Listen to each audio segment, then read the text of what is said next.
The sun is beginning to set over the stone walls of the city. There is no rush. The day is fading into a soft, quiet gray. You do not need to focus. You do not need to remember any names or dates. Just listen to the sound of the evening. In the Roman Empire, during the long stretches of peace, the evenings were very still. The heavy stone of the palaces and the villas held the heat of the afternoon sun, but as the shadows grew longer, the stone began to cool. We are walking through a quiet corridor. The floor is made of smooth, cold marble. It is gray and white. Your footsteps make no sound because you are just an observer, drifting through the calm air. Outside, the birds are settling into the cypress trees. The sky is changing from a pale blue to a deep, dusty purple. There is no wind. The air is perfectly still. In a room nearby, a servant is moving very slowly, lighting a small oil lamp. The lamp is made of simple clay. The flame is tiny, orange, and steady. It does not flicker. It just glows softly against the stone wall. You might feel the coolness of the evening air on your skin. It is refreshing. The Romans valued this transition from the heat of the day to the silence of the night. There is nothing to do now. The markets are closed. The heavy wooden doors of the houses have been bolted shut with thick iron bars. The streets are empty. The dust from the wagons has settled back onto the cobblestones. Imagine the texture of the stone walls. They are thick, several feet of solid rock and mortar. They keep the world outside and the silence inside. The Queen's chamber is far from the noise of the city. It is a place of absolute stillness. There are no machines. There are no bright lights. There is only the soft, fading natural light and the gentle scent of olive oil burning in the lamp. The walls are decorated with simple paintings of garden scenes. Green leaves that never move. Blue birds that stay perfectly still. You can look at them or you can close your eyes. It makes no difference. The history we are visiting is a boring history. It is a history of silence. It is a history of a room getting darker, minute by minute, as the stars begin to appear in the vast, clear Italian sky. The Queen is not thinking about empires. She is watching the shadow of a curtain move slightly in the draft. The fabric is heavy linen dyed a soft cream color. It hangs from a bronze rod. It moves back and forth very slowly, back and forth. It is rhythmic. It is peaceful. The stone floor is now cool to the touch. If you were to walk on it, it would feel like smooth ice, but you are wrapped in warmth. The contrast between the cold stone and the warm blankets is comforting. The room smells faintly of dried lavender and old wood. Everything is old. Everything has been here for a long time, and it will be here for a long time after tonight. There is a small fountain in the courtyard outside the sleeping chamber. You can hear the water. It is a very small stream of water falling into a stone basin. Drip, pause, drip, pause. It is the only sound in the entire palace. It is a constant, repeating sound that tells the brain it is time to rest. The water is clear and cold. It has traveled through miles of stone aqueducts to reach this basin, and now it flows quietly in the dark. The Roman night is long. There is no electricity to keep the day going. When the sun goes down, the world stops. People lie down. They pull wool blankets over their shoulders. They listen to the silence of the stone. The palace is like a giant mountain of rock, protecting everyone inside from the outside world. It is solid. It is safe. It is unchanging. You are drifting now, just like the smoke from the oil lamp. The smoke rises in a thin, straight line toward the high ceiling. It disappears into the shadows. The ceiling is made of dark oak beams. They are strong and heavy. They have held this roof for 100 years. They do not creak. They do not move. They just exist in the dark. As the night grows deeper, the colors of the room fade away. The green of the painted leaves becomes a dark gray. The orange flame of the lamp becomes the only point of light. It is a soft, warm light. It does not hurt the eyes. It invites the eyes to close. There is no politics here. There are no speeches. There is only the slow process of a building cooling down. The heat leaves the bricks. The stones settle. The air becomes crisp and thin. You are breathing this cool, clean air. It fills your lungs and relaxes your chest. Sleep in the Roman world was a slow descent. It was not a sudden switch. It was a gradual fading of the senses. First, the sights go dark. Then the smells of the evening fade. Finally, only the sound of the water remains. Drip, drip, drip. You are safe in this history. Nothing is happening. Nothing will happen. The Roman Empire is vast, but tonight it is just a quiet room, a cold stone wall, and the smell of a dying flame. You don't need to listen to the words anymore. Just let the rhythm of the Roman night carry you further into the shadows. The heavy wool of the blankets is thick and slightly rough, but it is very warm. It is the weight of the wool that feels good. It feels like a cocoon. Underneath the wool, there are sheets of fine linen. They are cool against the skin. This layering of cool and warm is the secret to sleep in the stone palace. The stone provides the cold and the sheep's wool provides the heat. They balance each other perfectly. We are staying in this moment for a long time. The moon is now rising. A sliver of silver light enters through a high, narrow window. It hits the floor. It moves so slowly you cannot see it move. It travels across the mosaic tiles, illuminating tiny pieces of colored glass and stone.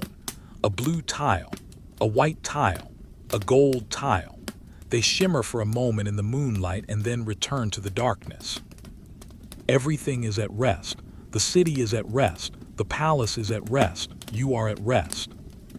The moon has climbed higher into the sky, casting a pale, silver glow over the open atrium.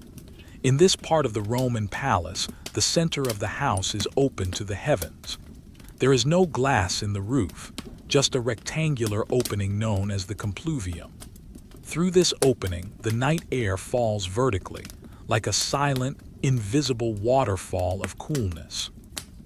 You do not need to follow the architecture. You do not need to visualize the layout.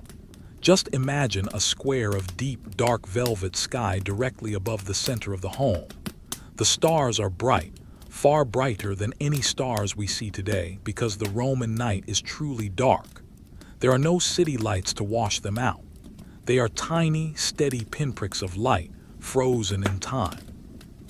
Beneath the opening in the roof is the impluvium, a shallow pool lined with dark green marble. The rainwater from the previous day rests here, perfectly still. It acts as a mirror, reflecting the square of the night sky. If a small breeze passes over the roof, the reflection of the stars ripples for a moment, and then settles back into a perfect, glassy silence. The temperature in the palace is dropping now. The thick stone pillars made of solid travertine are losing the last of the sun's warmth. If you were to press your palm against one of these columns, it would feel smooth and slightly damp from the night humidity. The coldness of the stone is not harsh. It is a grounding, ancient cold. It is the feeling of something that has stood for centuries and will stand for centuries more. In the hallways, the shadows are long and soft. The Romans did not have bright white light. Their world at night was a world of amber, bronze, and deep shadow. A single oil lamp sits on a stone pedestal near a doorway. The oil is simple, pressed from olives grown in the hills outside the city. The wick is a twisted piece of flax. It burns with a very low, rhythmic pulse.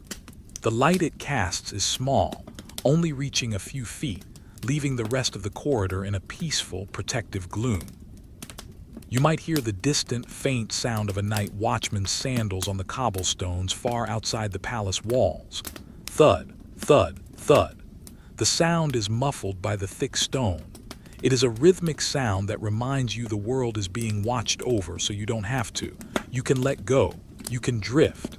The watchman is far away and his pace is slow. He is not in a hurry. No one in the Roman Empire is in a hurry tonight.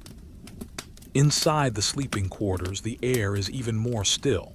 The walls are thick enough to block out any vibration. The queen is lying on a bed made of polished wood, perhaps inlaid with a bit of tortoiseshell or ivory. But these details don't matter. What matters is the stillness of the frame.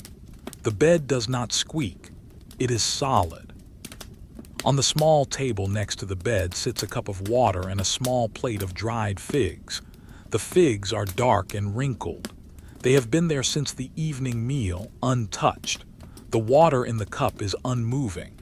The surface of the water is like a sheet of dark glass. Everything in this room is waiting for nothing in particular, just existing in the passage of time. There is a curtain made of heavy, dark wool hanging over the doorway to keep the drafts out. It is dyed a deep, earthy red, but in the moonlight it looks almost black. It absorbs the sound of the house. It absorbs the sound of your breathing. You may notice how the silence has layers. There is the silence of the room, beneath that the silence of the stone, and beneath that the silence of the earth itself. The palace is built directly into the bedrock of the hill. It is anchored to the world. It is a heavy, safe place. As the hours pass, the air becomes slightly crisper. This is the time of night when the Roman queens would pull a second blanket over their feet. This blanket is made of thick, unbleached wool from the northern provinces. It smells faintly of the mountains and the sun-dried grass. It is heavy. The weight of it on your legs feels like a gentle hug. It keeps you pinned to the bed in the most relaxing way possible. You don't need to think about tomorrow. In the Roman world, tomorrow starts when the sun hits the top of the stone walls, which is many, many hours away. For now, there is only the cooling stone and the dark water in the pool. The queen's breathing is slow and shallow. It matches the rhythm of the tiny flame in the hallway. In and out, in and out. The air she breathes is filtered by the gardens outside, smelling of damp earth, boxwood hedges, and the faint, sweet scent of night-blooming jasmine that grows near the palace gates. In this boring, quiet moment of history, there are no wars. There are no laws being written. There are no crowds in the forum. There is only a single person in a single room surrounded by the quiet strength of the Roman Empire. The empire is not its armies right now.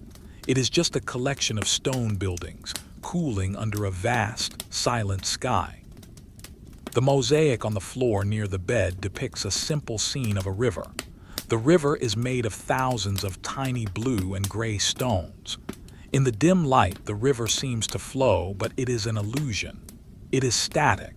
It is frozen, just like this moment. You are looking at a river that hasn't moved in 1,000 years. It is the most peaceful river in the world. Let your mind rest on the texture of the stone again. Rough-hewn blocks in the foundation, smooth, polished marble in the living spaces. The transition from one to the other is subtle. Everything is built to last. There is no fragility here. You are surrounded by permanence. The oil in the lamp is slowly disappearing, drop by drop, but there is plenty left to last until dawn. There is no need to worry about the light going out. And even if it did, the darkness would be a soft, welcoming blanket. As we move deeper into the night, the palace becomes even quieter. The small birds that live in the eaves of the roof have tucked their heads under their wings. The crickets in the garden have stopped their chirping. The world has reached a point of absolute equilibrium. You are a part of this equilibrium. You are a part of the stone, the wool, and the cool night air. There is nothing to solve. There is nothing to achieve. You are simply a witness to the Roman night, a time of profound and beautiful boredom. The shadows on the wall are not moving. They are fixed like the statues in the garden. The air is cool on your forehead, but your body is warm under the heavy layers. This is the perfect balance for sleep. The cold palace, the warm bed. The dark room, the bright stars. Stay here for a while. Listen to the silence of the Roman Empire. It is a deep, resonant silence. It is the sound of millions of people resting at once. It is the sound of a world that has stopped for the night. The night deepens further into the third watch. In the Roman palace, the air has now reached a consistent, crisp temperature. The heat of the Italian sun is a distant memory, stored only in the deepest core of the foundation stones. As you lie there, mentally drifting through these quiet halls, you might notice the scent of the furniture. In the Queen's chamber, there is a large chest made of Lebanese cedar. The wood is ancient, dark, and heavy. It gives off a very faint, spicy aroma that fills the room. It is a dry scent, clean and grounding. Inside the chest are layers of extra tunics and shawls, folded neatly and pressed flat by their own weight. There is no movement here. The air inside the chest has been still for days. The Queen's room is not cluttered.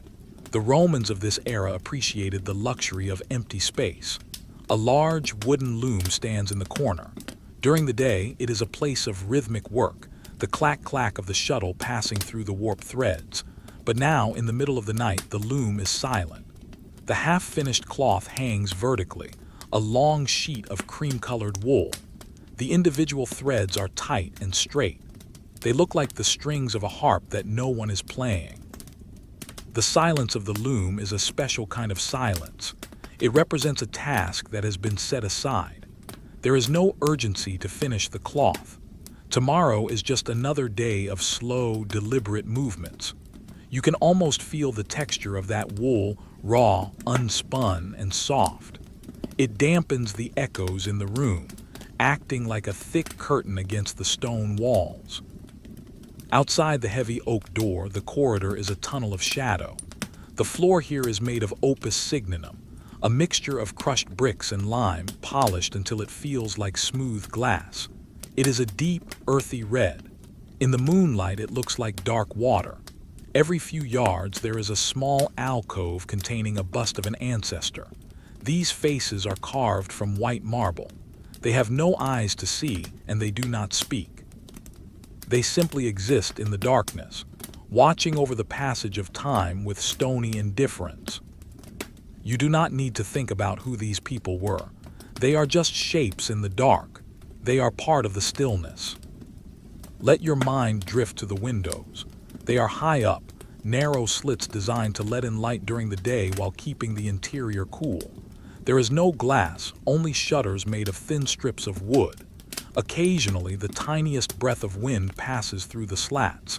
It makes a sound so soft it is almost like a sigh. S-H-H-H. S-H-H-H. It is the sound of the Mediterranean night breathing against the palace.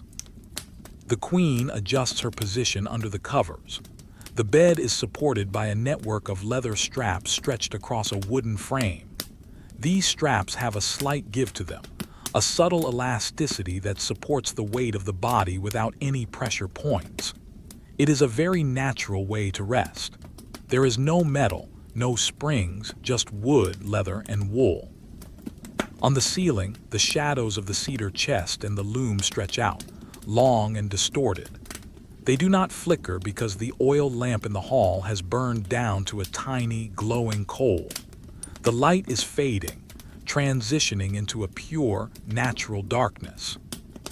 You might feel a sense of heavy limbs.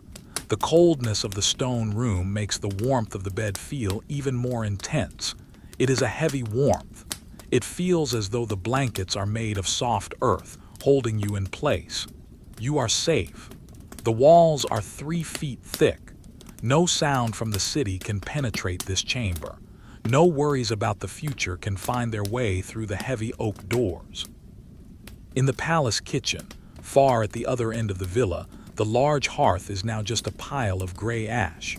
A few orange embers still glow deep inside the charcoal, but they provide no heat to the rest of the house.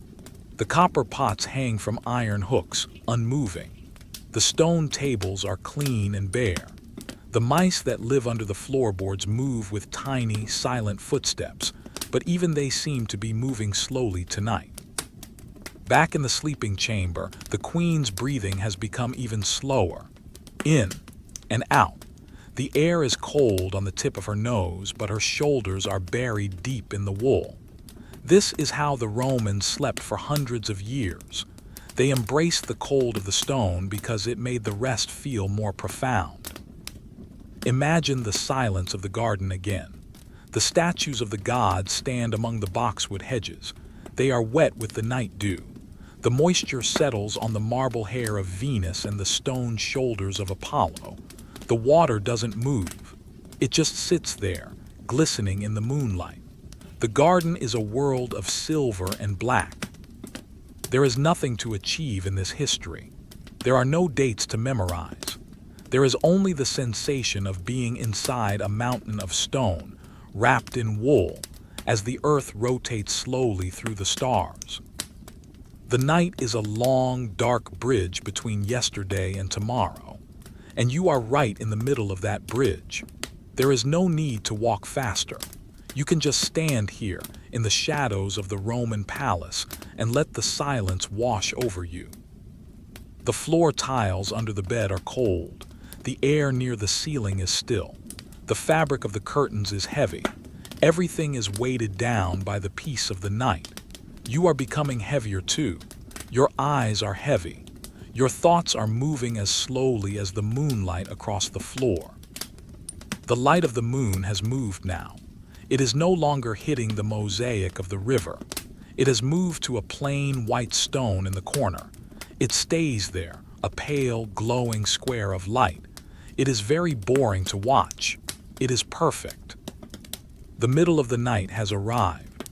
This is the time the Romans called the silentium, the deepest point of quiet where even the heartbeat of the city seems to stop. Inside the cold stone palace, the temperature has reached its lowest point, creating a sharp, clean stillness that feels almost heavy. You do not need to stay awake to hear this. If your mind wanders, let it drift like the dust motes that hang suspended in the moonlight. There is no requirement to follow the path of the story. In the center of the palace lies the peristyle, an inner garden surrounded by a covered walkway with tall white columns. The columns are made of fluted marble. In the dark, the vertical lines of the fluting create a pattern of shadow and light that looks like a row of frozen trees. The air here is colder than in the bedrooms because it is open to the night. The scent is of wet moss, damp earth, and the faint, metallic tang of the stone itself. Every stone in this palace was laid by hand, one by one. Imagine the weight of those stones. Thousands of pounds of solid rock resting on each other, pressing down into the earth. This weight creates a feeling of absolute security. The palace cannot shake. It cannot move. It is a part of the ground. When you are inside these walls, you are held by the weight of the Roman Empire. Inside the queen's chamber, the moonlight has shifted further. It now illuminates a small bronze mirror sitting on a vanity. The mirror is not glass. It is a highly polished plate of solid metal. It doesn't reflect a sharp image in this light. Instead, it glows with a dull, silver luminescence, like a second moon trapped inside the room. Next to it is a small bone comb and a glass vial that once held rose water. The vial is empty, but if you were to stand very close, you might smell the faintest ghost of a petal. The queen's bed is a sanctuary of layers. Below the wool and linen, the mattress is stuffed with soft swan feathers or perhaps dried straw, depending on the season. Tonight, it is deep and yielding. As the queen moves in her sleep, the straw makes a very faint crinkle, a dry, earthy sound that is immediately swallowed by the heavy curtains. You are like a shadow on the wall, watching the time pass without any need to act. There is a small brazier in the corner of the room, a metal tripod that held charcoal earlier in the evening. The coals have long since turned to fine white ash. If you were to blow on them, no spark would fly. They are finished. They are cold. The room no longer relies on fire for comfort. It relies on the thickness of the blankets and the natural insulation of the rock.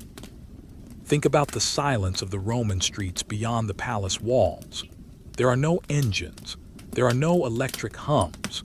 There is only the sound of the wind moving through the arches of the nearby aqueduct. The water flowing through those stone channels high above the city is a constant, low-grade vibration, a hum of gravity and liquid that the Romans lived with every day. It is the sound of the empire's pulse, steady and never-ending.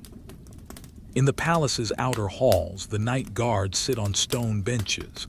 They are not talking. They are wrapped in thick cloaks of dark wool. Their spears rest against the wall with a dull clink of metal on stone. They are tired, but it is a peaceful kind of tiredness. They watch the shadows grow and shrink as the moon moves across the sky. They are waiting for the sun, but they are in no rush for it to arrive. The darkness in the corners of the room is soft. It isn't a scary darkness. It is a resting darkness. It covers the edges of the furniture and blurs the lines of the ceiling beams. The room feels larger than it is, expanding into the infinite Roman night. Imagine the texture of the queen's blanket again. It is a heavy, dark purple wool dyed with the expensive juice of sea snails from Tyre. But in the dark, the purple looks like charcoal gray. The color doesn't matter. Only the warmth matters. Only the weight matters. The air you are breathing is the same air that circulated through the marble halls of the Caesars. It is slow air. It doesn't move fast. It lingers in the corridors, cooling the statues and the paintings. If you look closely at the wall painting near the bed, you can see a painted garden. There are small red flowers and long green vines. In the daylight, they are vibrant. At 3:00 a.m., they are just shades of gray. The flowers are asleep. The vines are still. The painted world is just as quiet as the real one. There is a profound sense of nothingness here. No news is arriving. No decisions are being made. The Roman world is simply existing. The stone is being stone. The wool is being wool. The water is being water. You may feel your own breathing start to synchronize with the rhythm of the palace. A long, slow inhale of cool air. A long, slow exhale into the warmth of your surroundings. The moon has now passed the window. The room is at its darkest. The silver glow on the bronze mirror has faded. Now there is only the deep, velvety blackness of the Roman interior. This is the time for the deepest rest. The body feels heavy, like the marble columns in the atrium. The mind feels still, like the water in the marble basin. Everything is exactly where it should be. The empire is at peace. The palace is cold, but you are warm. The history is boring, and that is why it is beautiful.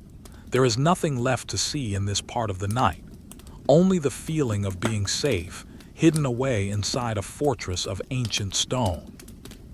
We have reached the hour where the night feels infinite. In the Roman world, this is the time of the Conticinium, the hour of profound silence.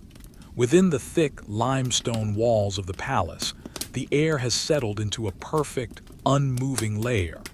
It is crisp, smelling of the cold minerals within the rock and the faint, lingering scent of extinguished wax. You do not need to listen closely. Let the words become a slow, rhythmic background, like the distant sound of the sea. There is no story to follow, only the sensation of being surrounded by the heavy, protective architecture of the ancient world. The Queen's chamber is now a sanctuary of shadow. The darkness here is not empty, it is thick and comforting. It fills the space between the high ceiling beams and the mosaic floor. If you were to look up, you would see the dark outlines of the rafters, made of solid Anatolian pine. These beams have held the weight of the roof for decades, resting silently in the dark. They do not groan or creak. They are as still as the stone beneath them. On the floor, the cold is absolute. The marble tiles, which were so bright and colorful in the afternoon, are now hidden in the gloom. They are beautiful, but their beauty is not needed right now. They serve only to ground the room, providing a solid foundation for the silence. The queen is deep in sleep. The layers of her bedding have become a landscape of soft peaks and valleys. There is the base layer of the mattress, then the fine linen sheet, and finally, the heavy wool blankets. Each layer adds a different kind of warmth.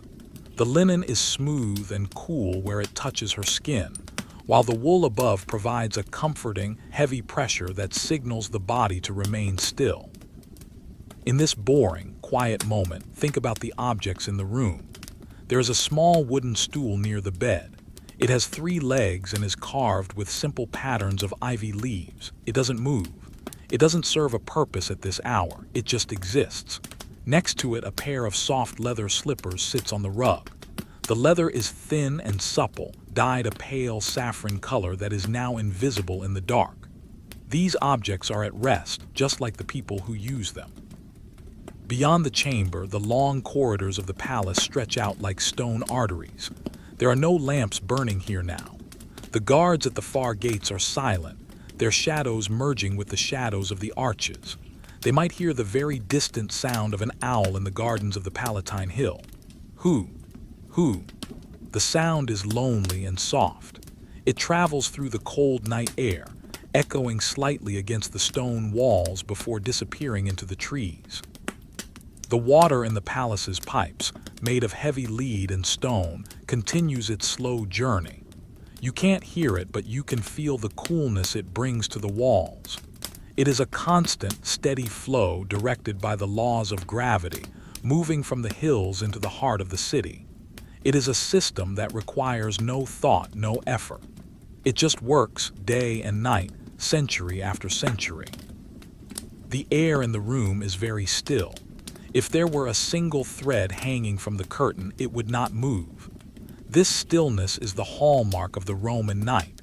There are no fans, no humming electronics, no vibrations from distant traffic. There is only the earth, rotating slowly under the stars. You might imagine the texture of the wall behind the queen's bed. It is covered in stucco, a fine plaster that has been polished until it feels like silk. It is painted with a simple border of geometric shapes, squares and circles in deep red and ochre. In the dark, these shapes are lost, but the smoothness of the wall remains.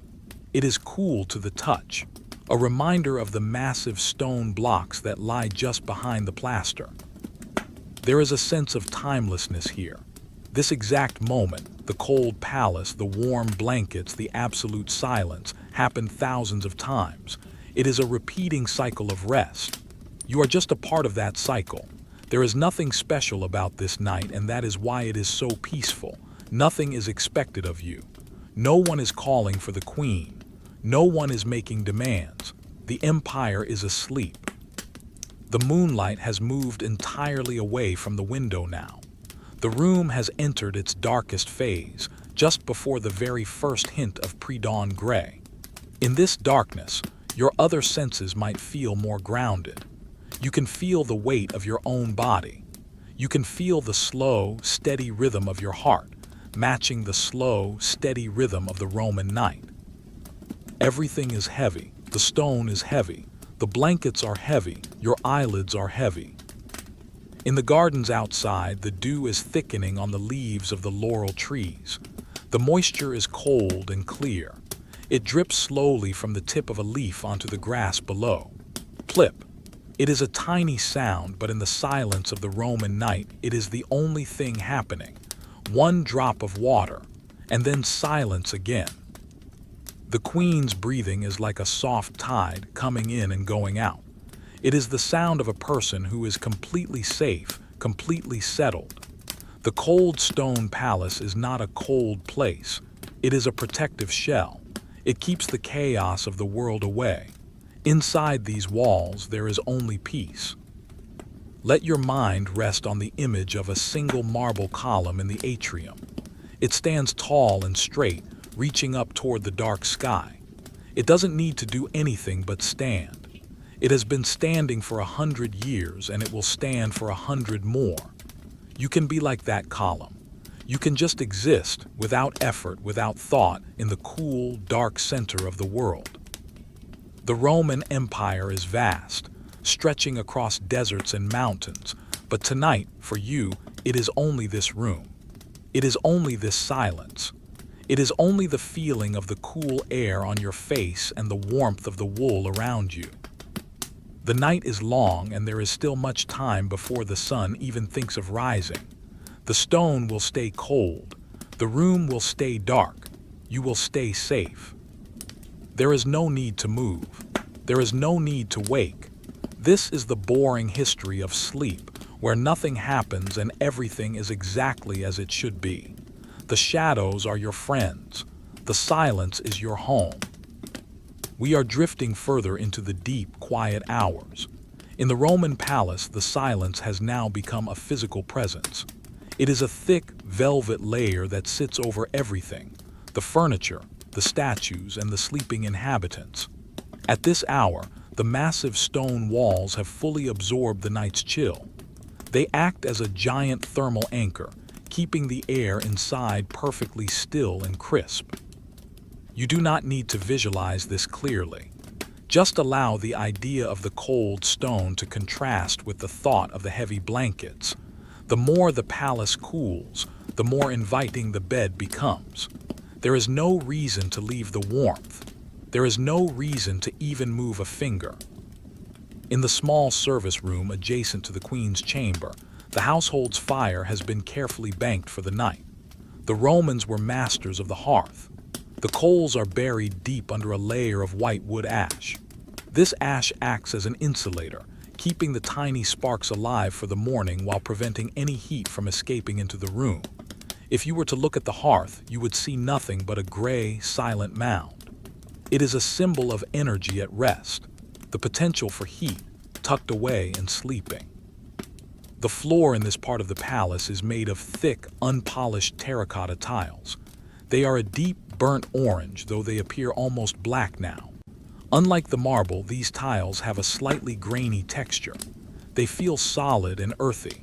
They have been walked upon by many generations of servants, but tonight they are untouched.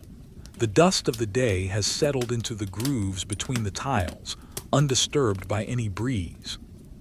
Think about the heavy bronze doors that lead to the palace gardens. They are massive, cast in solid metal and decorated with the faces of lions. During the day, they are swung open with a heavy, grinding sound to let in the sunlight. But now, they are bolted shut. The iron bars are slid into stone sockets. The metal is cold to the touch, and the weight of the doors is immense. They are a barrier between the wild, dark world outside and the structured, silent world inside. Inside the bedroom, the Queen's heavy woolen cloak hangs from a silver peg on the wall. It is dyed a deep, dark blue, but in this light it is just a shapeless shadow. The fabric is thick and dense, woven by hand on a heavy loom. It holds the scent of the outdoors, a hint of pine needle and the clean, sharp smell of the mountain air. It hangs perfectly still. It does not sway. It is a heavy, static object in a world of static objects. You might find yourself focusing on the sound of your own heart. In the absolute silence of a Roman stone room, the sound of one's own breathing and pulse becomes a gentle, internal rhythm. It is a slow, steady beat. Lub-dub, lub-dub. It matches the slow passage of the stars outside the narrow window. The Queen's pillows are not like the ones we have today. They are firm, stuffed with wool or linen scraps and encased in soft, purple-dyed silk. They support the head firmly, keeping the neck straight. There is no fluffing of pillows here. Once you settle in, the pillow holds its shape. It is reliable. It is part of the permanence of the room. In the far corner, a small water clock, a clepsydra, sits on a marble pedestal. It is a simple device where water drips from one ceramic jar into another. Drip, pause, drip. This is how the Romans measured the watches of the night. The sound is so faint that it can only be heard when the mind is completely still. It is a measurement of time that feels as natural as the rain. It is not the ticking of a mechanical gear, but the soft, liquid sound of nature moving from one container to another. You don't need to know what time it is. The clock is not for you. It is just a reminder that time is passing, slowly and inevitably, whether we are awake to see it or not. The shadows on the ceiling are now long and thin. The moon has moved behind a cloud, or perhaps it has set behind the hills. The room is in a state of true dark. In this darkness, the stone walls seem to disappear, leaving only the sensation of being suspended in a warm, safe cocoon. You are protected by layers of history and layers of wool. Imagine the kitchen once more, far away at the back of the villa. The large amphory, the tall clay jars stand in rows against the wall. They are filled with olive oil, wine, and grain. They are heavy and round. They have a cooling effect on the room. The oil inside is thick and still. The wine is resting in the dark. The grain is dry and silent. Everything is stored. Everything is prepared. There is no scarcity here. There is only abundance at rest. The Roman night is not a time of activity, it is a time of storage. The body stores energy. The stone stores the cold. The house stores the people. The queen shifts slightly, the heavy wool blanket moving with a soft, sliding sound against the linen sheet. It is a peaceful sound. It is the sound of comfort. The air she breathes is cold, which makes the warmth beneath the covers feel even more precious. This is the secret of the stone palace, the constant play between the cold exterior and the warm interior. There is a small statue of Vesta, the goddess of the hearth, on a shelf near the door. She is made of terracotta, small and humble. She is the guardian of the home's stillness. She doesn't need a light to see. She stands in the dark, a silent witness to the peace of the household. Everything in this Roman world is solid. There is no plastic. There is no flickering electronic light. There is only wood, stone, metal, and fabric. These are honest materials. They have a weight and a presence that is deeply calming. They don't change. They don't break easily. They simply are. You are drifting now. Your thoughts are like the water in the clepsydra, moving slowly from one moment to the next. Drip, drip. The world is very large and very old and very quiet. You are tucked away in the heart of it, safe within the cold stone and the warm wool. The night continues its slow journey toward the dawn, but the dawn is still a long way off. There is plenty of time to be bored. There is plenty of time to sleep. The night has moved into its quietest phase. The world outside the palace has fallen into a state of total suspension. In the Roman city, the activity of the day is a forgotten memory, and the activity of the morning is not yet a thought. Within these thick stone walls, you are cocooned in a silence that feels ancient, heavy, and incredibly stable. There is no need to pay attention to the details.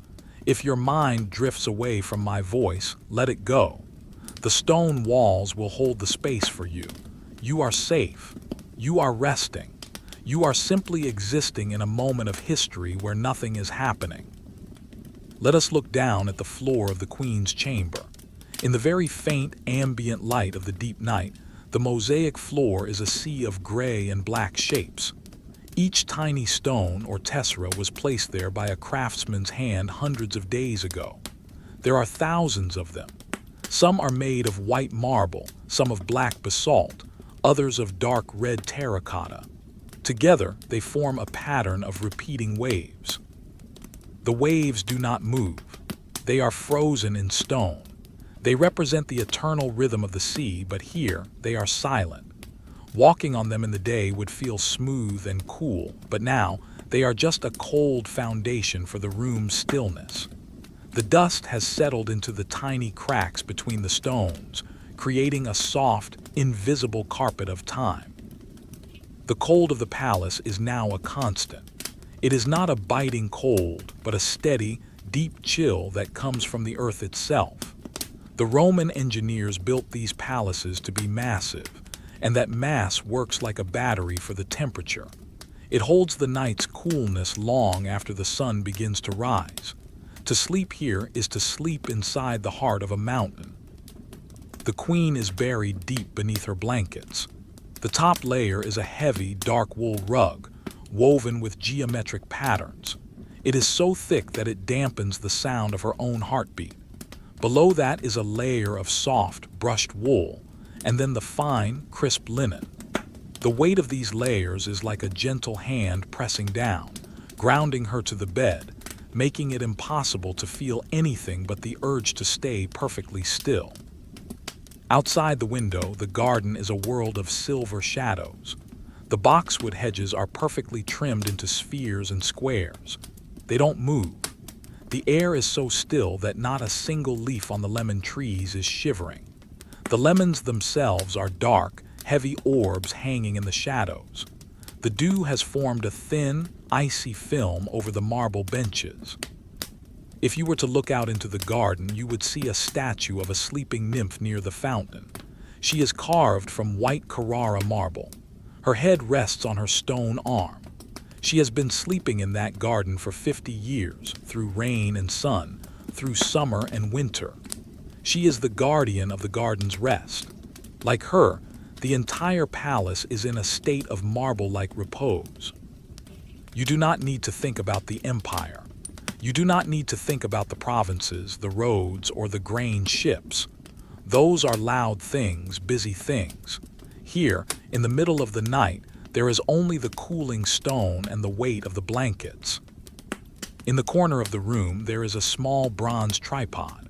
On top of it sits a silver bowl filled with water and a few drops of cedar oil. The oil has spread in a thin film over the surface of the water. It doesn't evaporate in the cold. It just sits there, scenting the air with a faint, woody smell that reminds the brain of tall trees and deep forests. It is a grounding scent. It is the smell of things that grow slowly and live for a long time. The palace guards in the distance have stopped their pacing. They are standing still now, leaning against the stone pillars of the gatehouse. Their wool cloaks are wrapped tightly around them. They are watching the stars move. They are not talking. The only sound they hear is the occasional distant splash of a fish jumping in the Tiber River, far below the hill. The silence has a texture. It feels smooth, like the polished marble of the columns. It feels heavy, like the lead pipes that carry water. It feels safe, like the iron bolts on the doors. You may notice the sound of the air moving through the room. It is not a draft. It is just the natural circulation of the cold night air. It moves very slowly, like a deep-sea current. It touches your cheek with a gentle coolness, making the warmth of the pillow feel even softer.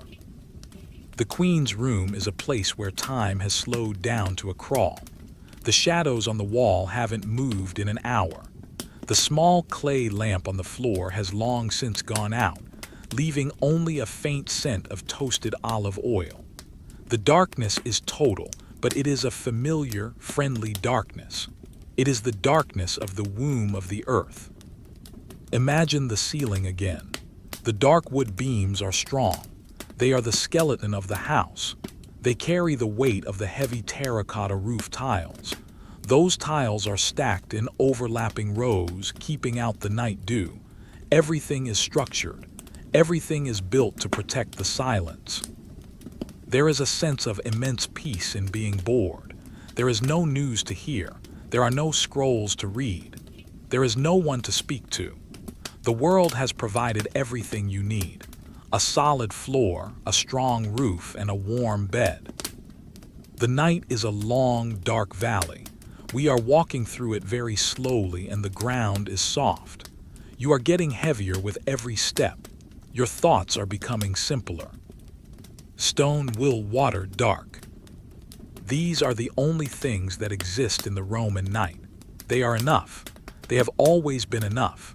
The Queen sleeps because she knows the stone will not move. She knows the walls will not fall. She knows the morning is a long way off. Let yourself sink into the bedding. Let the weight of the wool blankets press the day's worries out of your muscles. Feel the cool air on your forehead and the warmth of the covers up to your chin. The mosaic waves on the floor are still there, silent and unmoving. The stone nymph in the garden is still sleeping. The water in the fountain is still dripping, one slow drop at a time. Everything is at rest. The night has reached its deepest point, the hour when the earth feels most solid. Inside the palace, the cold has seeped into the very marrow of the stone. This is the time when the silence is so profound that the only thing left to hear is the distant, rhythmic hum of the city's water. You do not need to listen for it. It is just a low vibration, a gentle reminder of the world's steady pulse. You are perfectly still. You are floating in a sea of ancient, quiet history. There is nothing to do, nothing to decide, and nothing to change. High above the palace, on the great stone arches of the aqueduct, the water flows in a steady stream. It travels through a channel lined with opus signinum, a waterproof cement that has been polished by the passage of millions of gallons of water. In the dark, the water is a cold, silver thread. It moves with the force of gravity, never stopping, never hurrying. Its sound is a constant, low-frequency murmur that filters through the thick palace walls, acting as a natural white noise for the sleeping city. Inside the queen's chamber, the air is now at its most crisp. The scent of the cedar chest has blended with the smell of the cold stone, creating a clean, neutral atmosphere. The heavy linen sheets, woven from flax grown in the Nile Delta, have lost their initial chill and now hold the gentle warmth of the queen's body. These sheets are thick, much thicker than modern fabric. They have a weight and a presence that feels substantial and protective. Imagine the texture of the linen against your skin. It is slightly coarse, yet cooling. It feels like a second skin, a barrier against the stillness of the room. Above the linen, the layers of wool create a microclimate of heat. It is a perfect balance, the cold air of the Roman palace in the room and the concentrated warmth of the wool in the bed. In the corner of the room stands a small bronze lampstand, its surface dark and oxidized. It holds no flame now. Next to it is a low table made of citrus wood, its grain intricate and swirling, though invisible in the deep gloom. On the table rests a small glass bowl. Inside the bowl are a few pearls removed before sleep. They do not shine in the dark. They are just small, hard circles of matter resting on the wood. Everything is resting. The queen's breathing is slow, rhythmic, and effortless. Each breath is a soft sigh that disappears into the heavy wall hangings. These hangings are made of thick tapestry depicting silent forests and unmoving deer. They serve a dual purpose. They are beautiful in the day, but at night they act as insulation, trapping a layer of air between the fabric and the cold stone. They keep the room's internal temperature steady. You might feel your own limbs becoming like the statues in the hallway, heavy, still, and made of something permanent. Your hands are resting. Your feet are warm. Your shoulders have dropped away from your neck. You are sinking into the mattress, which is supported by the tight leather straps of the bed frame. There is no tension here. Think of the palace's great kitchen again. The copper cauldrons, scrubbed clean with sand, hang from their hooks. They are cold. The large stone mortar and pestle rest on the counter, the stone having ground the spices for the evening meal hours ago. There is no movement. The air in the kitchen is heavy with the faint smell of dried herbs, thyme, oregano, and bay leaves, hanging in bundles from the rafters. The herbs are dry and brittle, waiting for the morning. Beyond the kitchen, the servants' quarters are equally silent. The small clay lamps have all been pinched out. The slaves and attendants are sleeping on simple pallets of straw. In the Roman Empire, everyone, from the emperor to the humblest worker, is subject to the rule of the night. The darkness is the great equalizer. Everyone is still. Everyone is waiting for the light. The moonlight has now vanished completely, leaving the palace in a state of pure, velvety black. In this darkness, the boundaries of the room seem to expand. You are no longer in a small chamber. You are part of the vast, quiet night of Italy. The hills of Rome are silent. The trees are silent. The stone is silent. There is a small niche in the wall, a lararium, where the household gods reside. Small bronze figurines of the Lares and Penates. They are the guardians of the home's peace. They do not eat, they do not sleep, and they do not move. They simply stand in their stone alcove, watching over the silence. They have been there for generations, and they will be there for many more. Their presence adds to the feeling of safety. The house is guarded. The queen is safe. You are safe. You do not need to think about the history books. You do not need to think about the rise and fall of kings. Those things are loud and chaotic. This is the boring history. The history of a stone wall cooling down. The history of a wool blanket keeping a person warm. The history of a long, dark night where nothing happens. If you were to reach out and touch the stone wall near the bed, you would feel its slight roughness. It is solid. It is dependable. It is the foundation of the world. It has no opinions. It has no worries. It just is. The night is a gift of boredom. It is a time when the mind can finally stop its work. Like the Roman queen, you can let the silence of the palace wrap around you.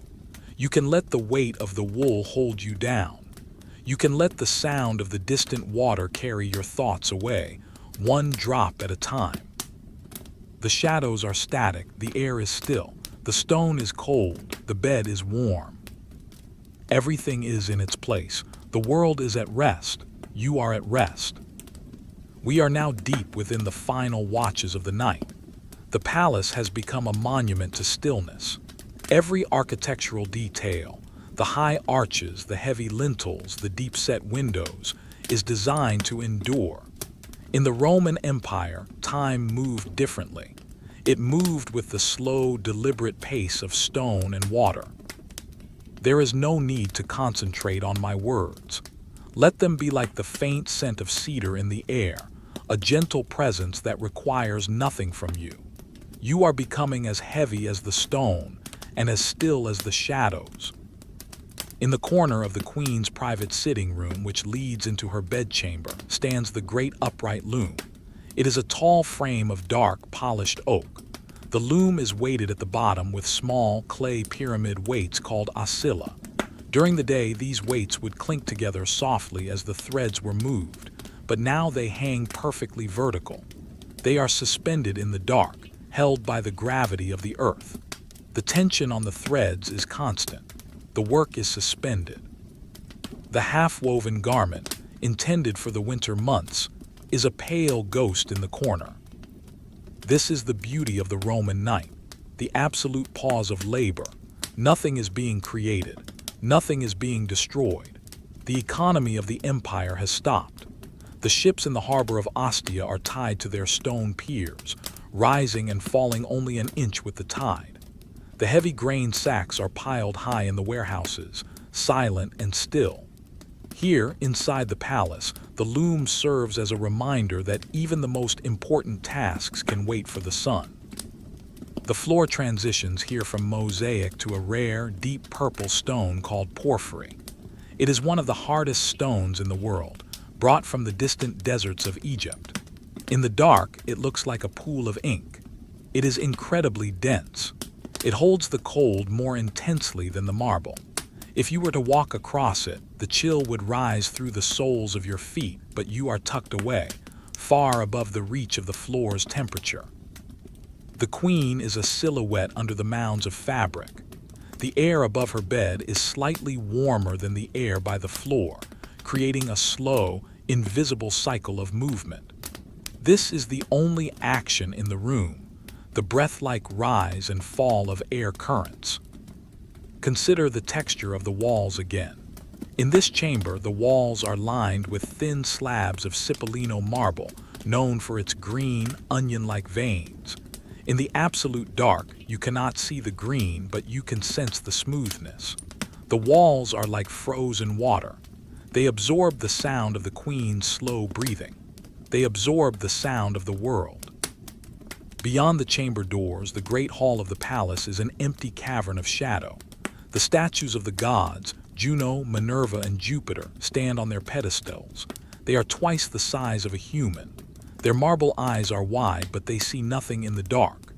Their stone robes are carved with deep folds that hold the shadows like pockets of velvet.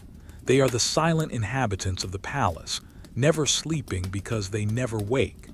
They are the peak of boredom, the peak of permanence.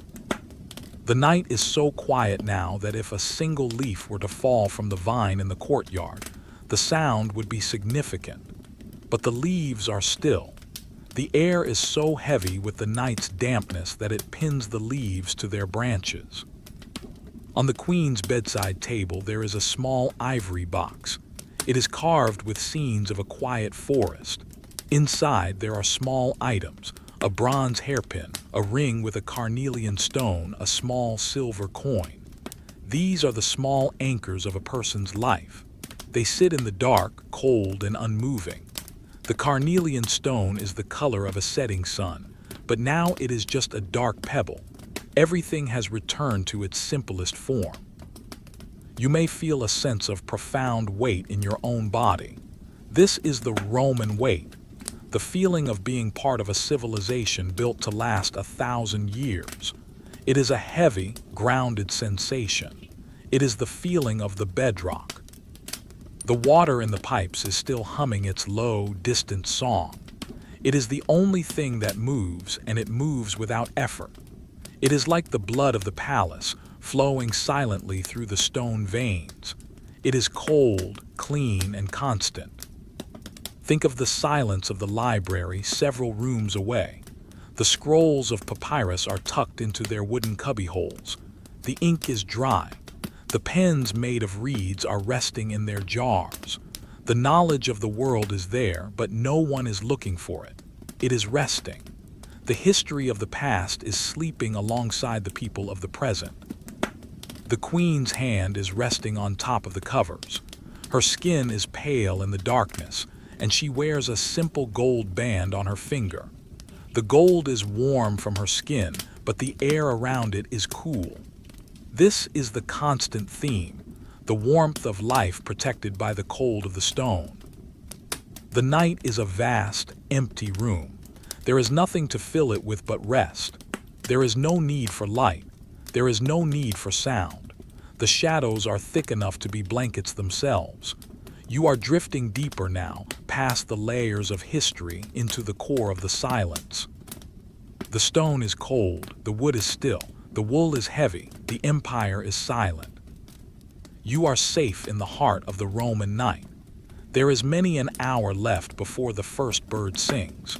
There is nothing to do but exist in the boring, beautiful dark. We have moved into the quietest corridor of the night, the time just before the world even considers the dawn. Inside the stone palace, the silence has reached a state of absolute density. It is as if the air itself has become solid, a transparent layer of peace that rests over the marble, the wood, and the sleeping queen. You do not need to follow the path of these thoughts. Let them be like the small, rhythmic ripples in the palace fountain, repetitive, gentle, and unimportant. Your only task is to remain as still as the stone foundations beneath you. In the long gallery leading to the royal quarters, the floor is composed of large slabs of white travertine. This stone is porous, filled with tiny holes and textures created by ancient water thousands of years ago. In the dark, the floor feels like a vast, frozen map of a forgotten world. The coldness here is a dry, clean cold. It rises from the earth, through the travertine, and fills the lower half of the hallway. Along the walls stand the statues of ancestors, carved from heavy Parian marble. They are not like the gods in the Great Hall. These are representations of ordinary people, grandfathers, great uncles, and women of the household from generations past. Their marble faces are smooth and calm. Some are depicted with a slight, stony smile, others with a look of eternal patience. In the middle of the night, they are the most boring companions one could imagine.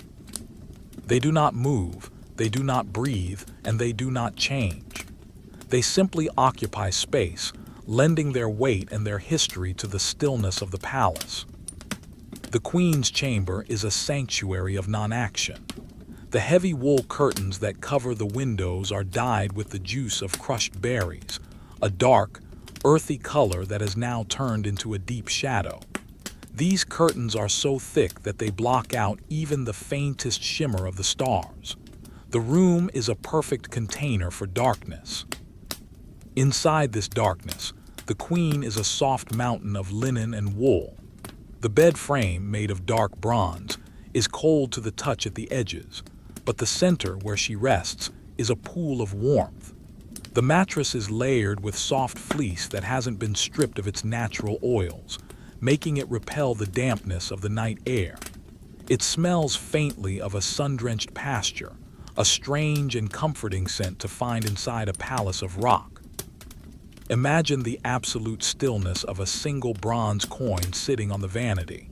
It is a small denarius made of silver and copper. It has the face of a long-dead emperor on it. It is cold. It is small. It is meaningless in the face of the night. It has no value when everyone is asleep. It is just a tiny, round piece of metal, resting on a wooden surface that hasn't moved in centuries. The air in the palace is moving in a very slow, lazy circle. The cool air from the atrium enters through the door cracks, sinks to the floor, and pushes the warmer air toward the high ceiling beams. This movement is so slow that a spider's web in the corner remains perfectly still. The spider, too, is asleep, tucked into a tiny crevice in the mortar between the stone blocks. Think about the thickness of the palace walls again. They are built of opus caementicium, Roman concrete, faced with bricks and marble.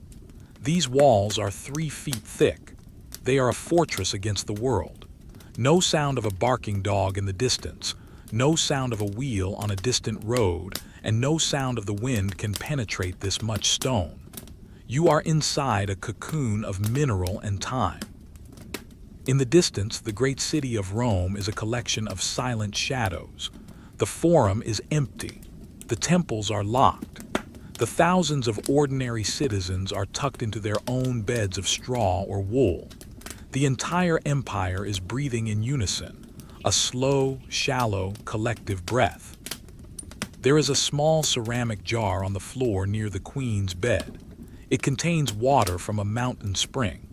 The water is so cold that a tiny mist of condensation has formed on the outside of the clay. The water inside is perfectly level. It is a mirror for the silence. You might feel your own thoughts slowing down to match the pace of the water. Each thought is like a drop of dew forming on a leaf. It appears slowly, hangs for a long time, and then disappears without a sound. There is no need for complex ideas.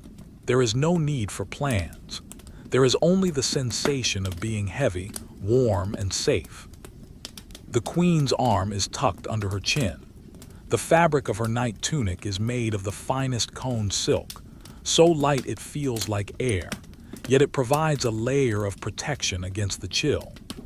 The contrast between the lightness of the silk and the heaviness of the wool blanket is the perfect combination for deep, dreamless rest. The night is a vast, boring ocean of time. We are floating in the middle of it, far from any shore. There is no wind to move us. There is no current to pull us. We are simply here. The stone is cold, the shadows are long, the palace is silent, the world is at rest. You are drifting now, further into the heart of the Roman night. The history of this moment is simply that nothing is happening, and in that nothingness, there is a profound and beautiful sense of peace. The night has entered the 4th watch, the time when the silence is most profound. The Roman world is suspended in a deep, dreamless state. Inside the cold stone palace, The air has become perfectly balanced, sharp and clean, like the water of a high mountain stream. You do not need to follow these words with your eyes or your mind. Let them drift past you like the slow, invisible current of air moving through the palace corridors. There is nothing important here. No events are unfolding. The only thing happening is the passage of time over solid rock. In the courtyard adjacent to the service entrance, a small wooden cart rests. During the day, it carries amphorae of wine and sacks of grain, but now it sits in the shadows, its heavy wooden wheels half buried in the soft dust. The wood of the cart is weathered and gray, smelling of old oak and dry earth. The iron rims of the wheels are cold. The cart hasn't moved for many hours, and it will not move for many more. It is a simple, boring object at rest, yet it represents the absolute stillness of Roman commerce at this hour. Inside the palace, we move through the dining hall, the triclinium. The low couches where guests recline during the evening meal are now empty. The cushions, stuffed with soft, dried seagrass, still hold the faint indentations of the people who sat there. The seagrass is silent. The fabric of the cushions, a sturdy woven cotton, is cool to the touch. The large stone table in the center of the room is a single slab of gray granite. It is massive and unmoving. In the dark, it looks like a fallen mountain. A few crumbs of bread remain on its surface, as still as the stone itself. The table doesn't move. It doesn't change. It simply occupies its space in the world, holding the weight of the silence. The Queen's chamber remains a fortress of warmth. The temperature of the stone walls has stabilized. They are no longer losing heat. They have reached an equilibrium with the night air. This is the secret to the comfort of the palace. Once the stone is cold, the room becomes a steady, unchanging environment. It is predictable. It is safe. The Queen is lying on her side, her head resting on a pillow of soft, unspun wool. This wool is different from the blankets.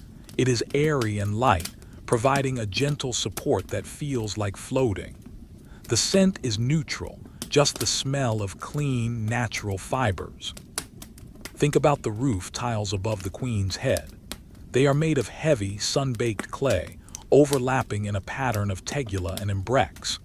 They have absorbed the night dew, which has formed a thin, silver glaze over their surface. This moisture adds a tiny bit of weight to the roof, pressing it more firmly against the wooden rafters. The entire house is being pressed down by the night, settled into the earth, anchored against any possible disturbance. There is a small bronze statuette of a dog near the door. It is a simple household ornament cast in solid metal. It has no detail in the dark, just a smooth, rounded shape. It is a silent guardian of the threshold. It doesn't bark. It doesn't move. It is as boring and as constant as the stone floor it stands upon. Beyond the palace walls, the great warehouses of the city, the Horia, are filled with the harvest of the empire. Millions of grains of wheat lie in high, silent piles. The grain is dry and quiet.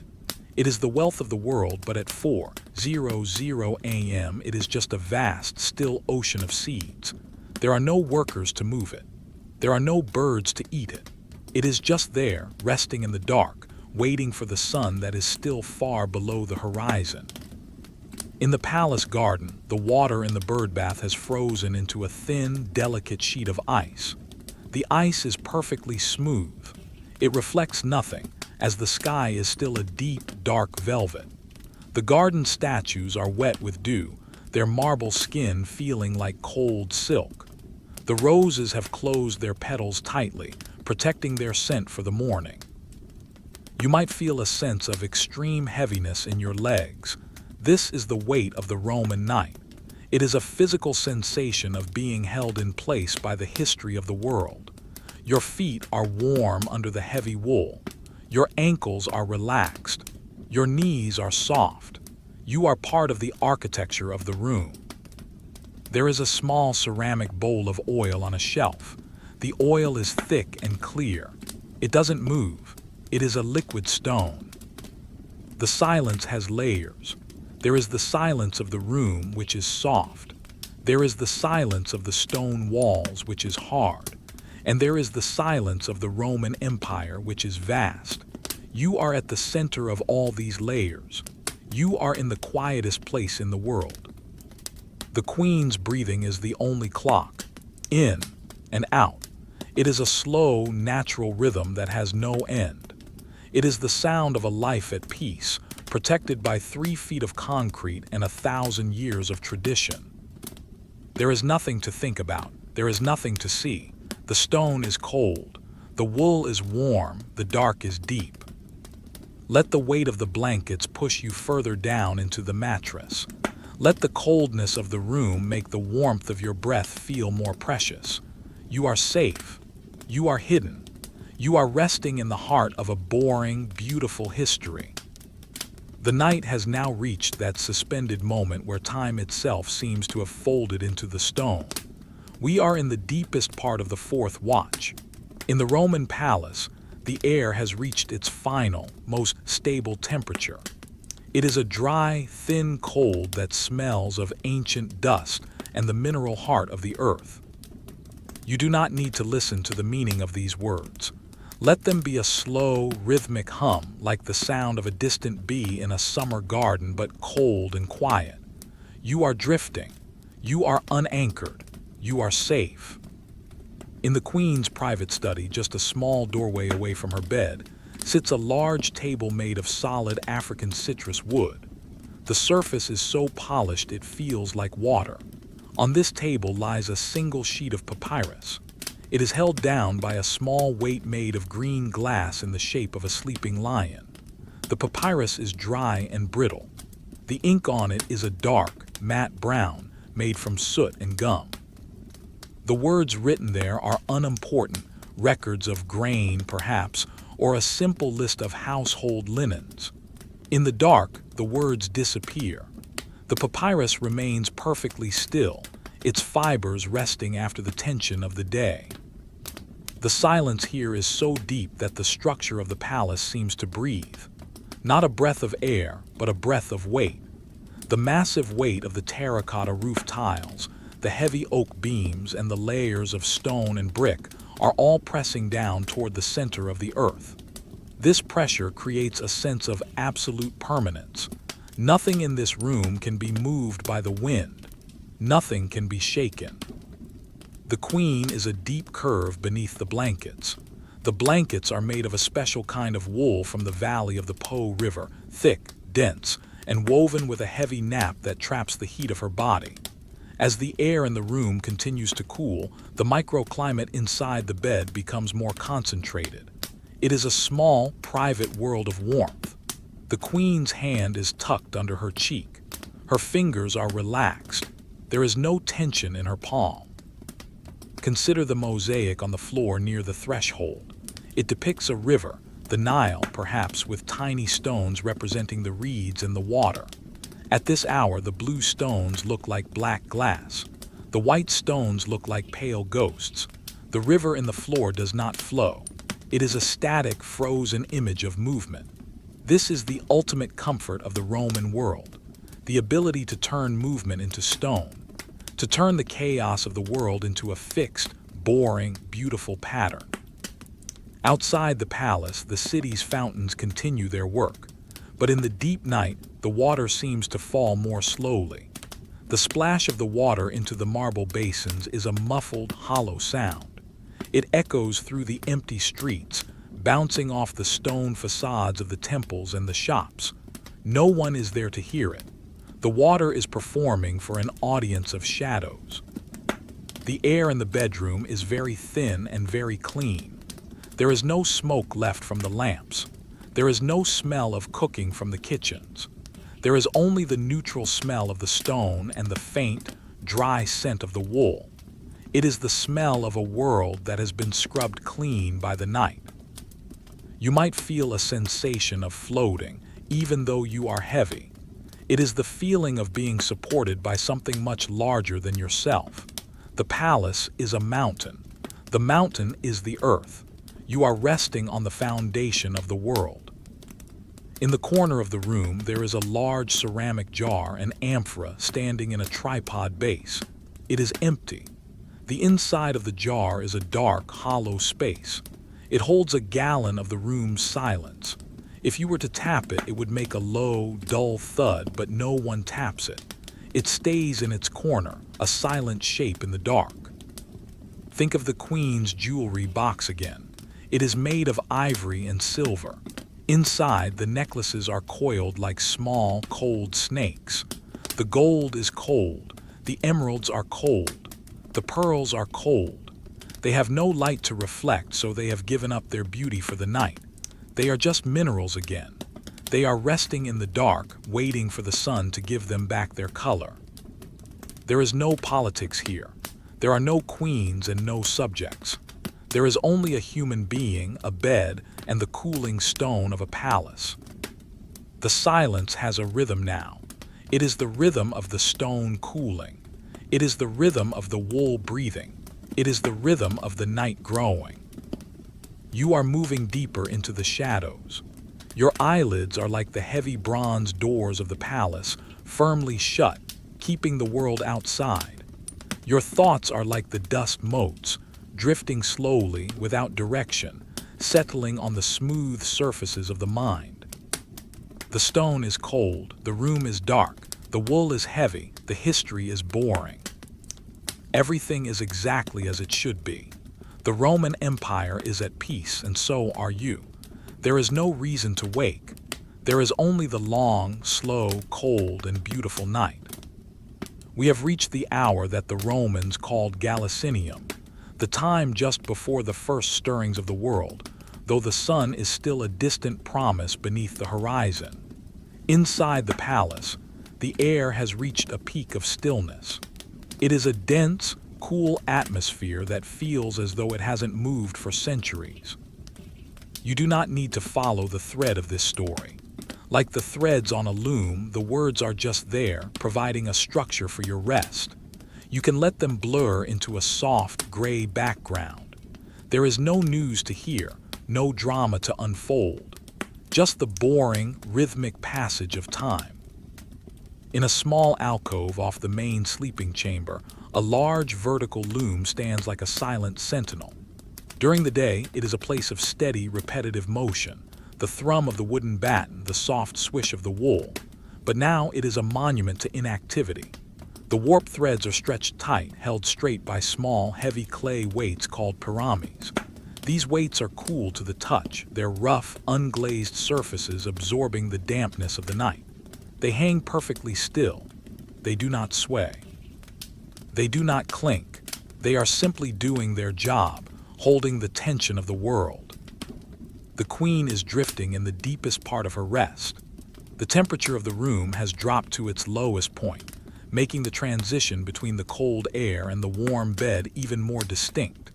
The stone walls, built of massive blocks of volcanic tuff, are like a cold shell protecting a warm kernel. The Queen has pulled the heavy wool blanket up past her shoulders, so only the top of her head is visible. The wool is thick and dark, smelling of the dry mountain air where the sheep once grazed. Consider the silence of the ceiling above her. It is composed of deep, recessed squares called lacunaria carved into the heavy oak beams. Each square is a pocket of absolute shadow. There is no light to define the carvings, the lions, the leaves, the geometric stars. They are there, but they are invisible. They are part of the hidden history of the room. The wood of the ceiling is ancient, having dried over decades into a substance as hard as the stone itself. It does not creak. It does not groan. It simply holds. Outside in the palace courtyard, the shadows are beginning to turn from black to a very deep charcoal gray. The air is heavy with dew. A single drop of water hangs from the nose of a marble statue of Ceres. The drop grows slowly, pulling itself into a heavy sphere until it finally falls onto the stone basin below. Ting! The sound is sharp and clear, echoing once against the columns and then dying away.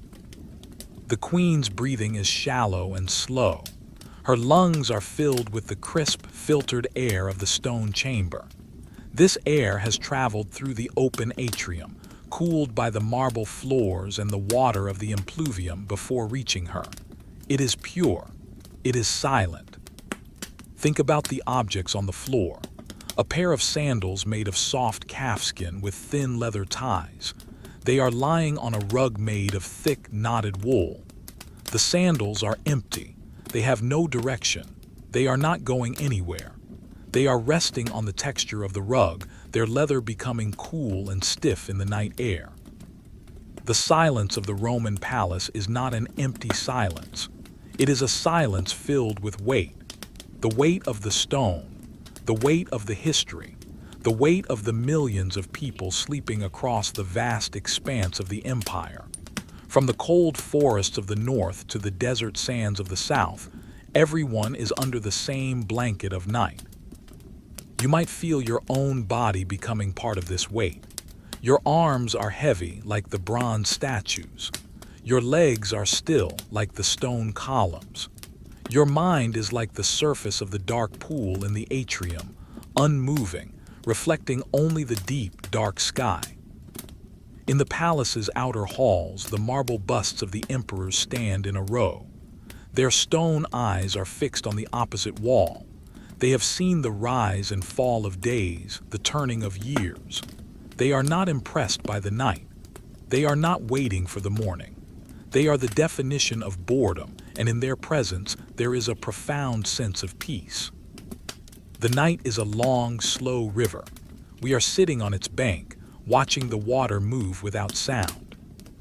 The stone is cold, the wool is heavy, the loom is silent, the world is at rest.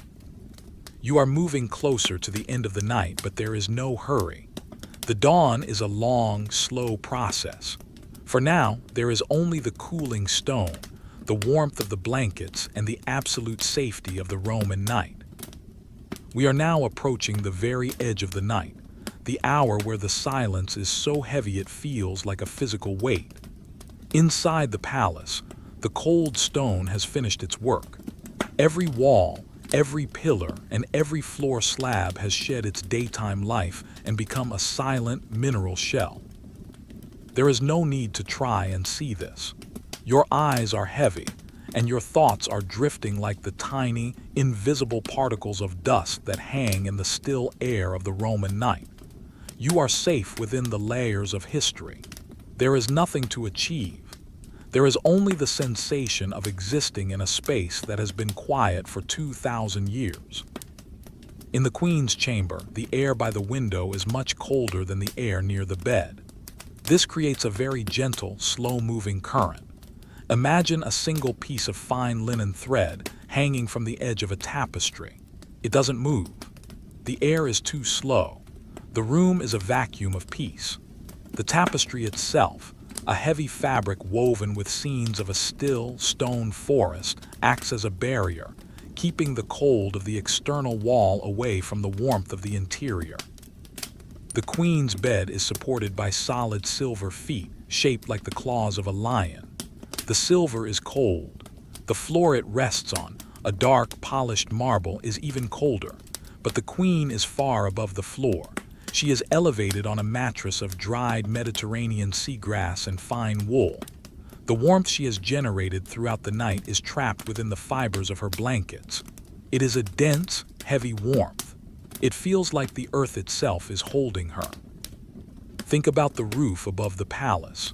The heavy terracotta tiles are wet with the pre-dawn mist. This mist is silent. It doesn't fall like rain. It simply settles, turning the red clay into a dark, damp gray. The weight of the moisture makes the tiles even heavier, pressing them down onto the massive oak rafters. The roof is not just a covering.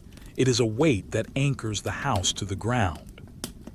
In the palace's long library, the scrolls of papyrus are tucked into their circular wooden bins. Each scroll is a world of words, but tonight they are all silent. The ink is cold. The papyrus is dry. The labels, small tags of sheepskin hanging from the ends of the scrolls, do not move. There is no wind in the library. There is no light. The knowledge of the Greeks and the Romans is sleeping, just like the people. It is a vast, boring room full of quiet information that no one needs right now. The Queen's breathing has reached a point of perfect regularity. Inhale and exhale. It is a slow, steady pulse that matches the dripping of the water clock in the hall. Drip, pause, drip. The water is cold. The sound is tiny. It is the only thing that marks the passage of time in this boring, beautiful history. Outside the palace gates, the stone pavement of the Appian Way is empty. The great basalt stones, shaped like polygons and fitted together with absolute precision, are cold and slick with dew. They have been stepped on by legions and merchants, but tonight they are just stones in the dark. They don't have a story right now. They just have a temperature. They are part of the cooling earth. You might feel a sense of stillness in your own hands. They are resting on the covers or tucked away in the warmth. Your fingers are loose. Your palms are soft. You are becoming like the statues in the courtyard, perfectly formed but entirely at rest. There is a small ceramic jar on a tripod near the Queen's bed. It contains a small amount of honey and wine left over from the evening. The surface of the liquid is like a dark mirror. It reflects nothing. It is a liquid stone. The silence of the Roman palace is a protective silence. It is the silence of an empire that is so large and so stable that it doesn't need to make a sound. The walls are thick enough to stop the world. The blankets are heavy enough to stop the mind. You are drifting now. Your thoughts are moving as slowly as the mist over the Tiber River. There is no direction. There is no goal. The stone is cold. The wool is heavy, the scrolls are silent, the night is long. Everything is balanced. The cold of the palace and the warmth of the bed have reached a perfect harmony. You are at the center of that harmony. Stay here. There is no need to go anywhere else. The history of this moment is simply that you are resting, safe in the heart of the stone. The night has reached its final, deepest plateau. This is the hour when the Roman world is at its coldest and most still. The transition from the fourth watch to the fifth is almost imperceptible. Inside the stone palace, the air is no longer cooling. It has become a steady, crisp constant. You do not need to follow these words. Let them be like the slow, steady drip of a water clock in a distant room. You are safe. You are warm. You are sinking into the history of a silent house. In the vast palace kitchens, the activity of the day has been completely erased by the dark. The great stone hearth, which once crackled with the heat of oak logs, is now a cold cavern of gray ash. The ash is soft and deep, burying the last of the embers so effectively that not even a single spark remains. The iron spits and copper pans hang from their hooks, their surfaces cold and matte. They have lost their metallic shine in the gloom. They are waiting for a morning that is still many hours away. Against the far wall, a row of tall clay amphorae stands in the shadows. These are the storage vessels of the empire, with pointed bases resting in beds of sand. They are filled with olive oil from the groves of Iberia and wine from the hills of Tuscany. The liquids inside are thick and unmoving. The oil is slow, chilled by the stone floor into a state of heavy stillness. There is a profound peace in the way these jars occupy the room, thousands of pounds of liquid and clay, simply existing in the dark. Inside the Queen's chamber, the silence is so thick it feels like another layer of bedding. The Queen has not moved for a long time. Her breathing is a soft, rhythmic tide. The heavy wool of her blankets has fully trapped the heat of her body, creating a cocoon that is entirely separate from the cold stone room. Imagine the floor under the bed. It is a mosaic of tiny, cold stones depicting a scene of a quiet garden with unmoving birds. The birds in the floor do not fly. The leaves in the floor do not rustle. Everything in the Roman world, from the floor to the ceiling, is designed for permanence. The stone doesn't care about time. The stone doesn't care about the weather. It simply stays. On the cedar chest at the foot of the bed, a single linen tunic is folded neatly. The fabric is white, but in the dark it is a pale, ghostly gray. The fibers of the linen are still, resting after being stretched and worn. Every object in this room has a sense of enough. There is enough warmth. There is enough silence. There is enough time. Beyond the palace, the great stone aqueducts continue their work, carrying water across the valleys and into the city's cisterns. The sound is a low, subterranean hum that resonates through the bedrock. It is the sound of the Earth's gravity at work. It is a boring, constant sound that never changes. It tells the sleeping city that the world is still functioning, so no one needs to wake up and check. You might feel the weight of your own eyelids, heavy like the bronze coins in the Queen's treasury. There is no reason to lift them. There is nothing to see but the soft, protective shadows. Your mind is like a small boat on a very calm, dark lake. There is no wind. There are no oars. You are just drifting. The air in the room is thin and fresh. It smells of the lime plaster on the walls and the dry scent of the wool. It is a neutral, calming scent. It doesn't ask for your attention. In the garden, the stone benches are now covered in a thick layer of night dew. The moisture has turned the white marble into a dark, slick surface. A small frog sits on the edge of the fountain, as still as if it were carved from stone itself. The world is waiting, but it is waiting without any impatience. The Queen's hand is relaxed, her fingers curled slightly inward. The gold ring she wears is cold on the side facing the air, but warm against her skin. This is the balance of the Roman night, the meeting of the living warmth and the eternal stone. You are drifting deeper now. The layers of history are like layers of blankets, keeping the modern world far away. The stone is cold, the oil is still, the wool is heavy, the night is safe. There is no rush for the sun. There is only this moment of absolute, boring peace. Stay here in the dark. Let the weight of the stone hold you. Let the silence of the palace be your guide. The night is now at its most profound stretch, the hour where the stars seem to hang lower and the silence becomes a physical weight. We are deep within the fifth watch. Inside the palace, the very atoms of the stone seem to have slowed their vibration, reaching a state of ancient mineral rest. You do not need to follow the thread of these words. Let them be a soft, gray fog that drifts through your mind, requiring no effort to understand. You are safe. You are warm. You are part of a world that stopped moving many hours ago. In the vestibule, the entrance hall of the Queen's private wing, the floor is paved with large, rectangular slabs of gray basalt. This is the same stone used for the great Roman roads, but here it has been polished until it is as smooth as silk. In the dark, the floor is a cold, dark mirror. It reflects nothing, for there is no light to reflect, but you can feel its presence. A vast, solid foundation that has never known a moment of instability. Against the wall of the vestibule sits a long bench made of solid bronze. The metal is thick and heavy, its surface cold to the touch.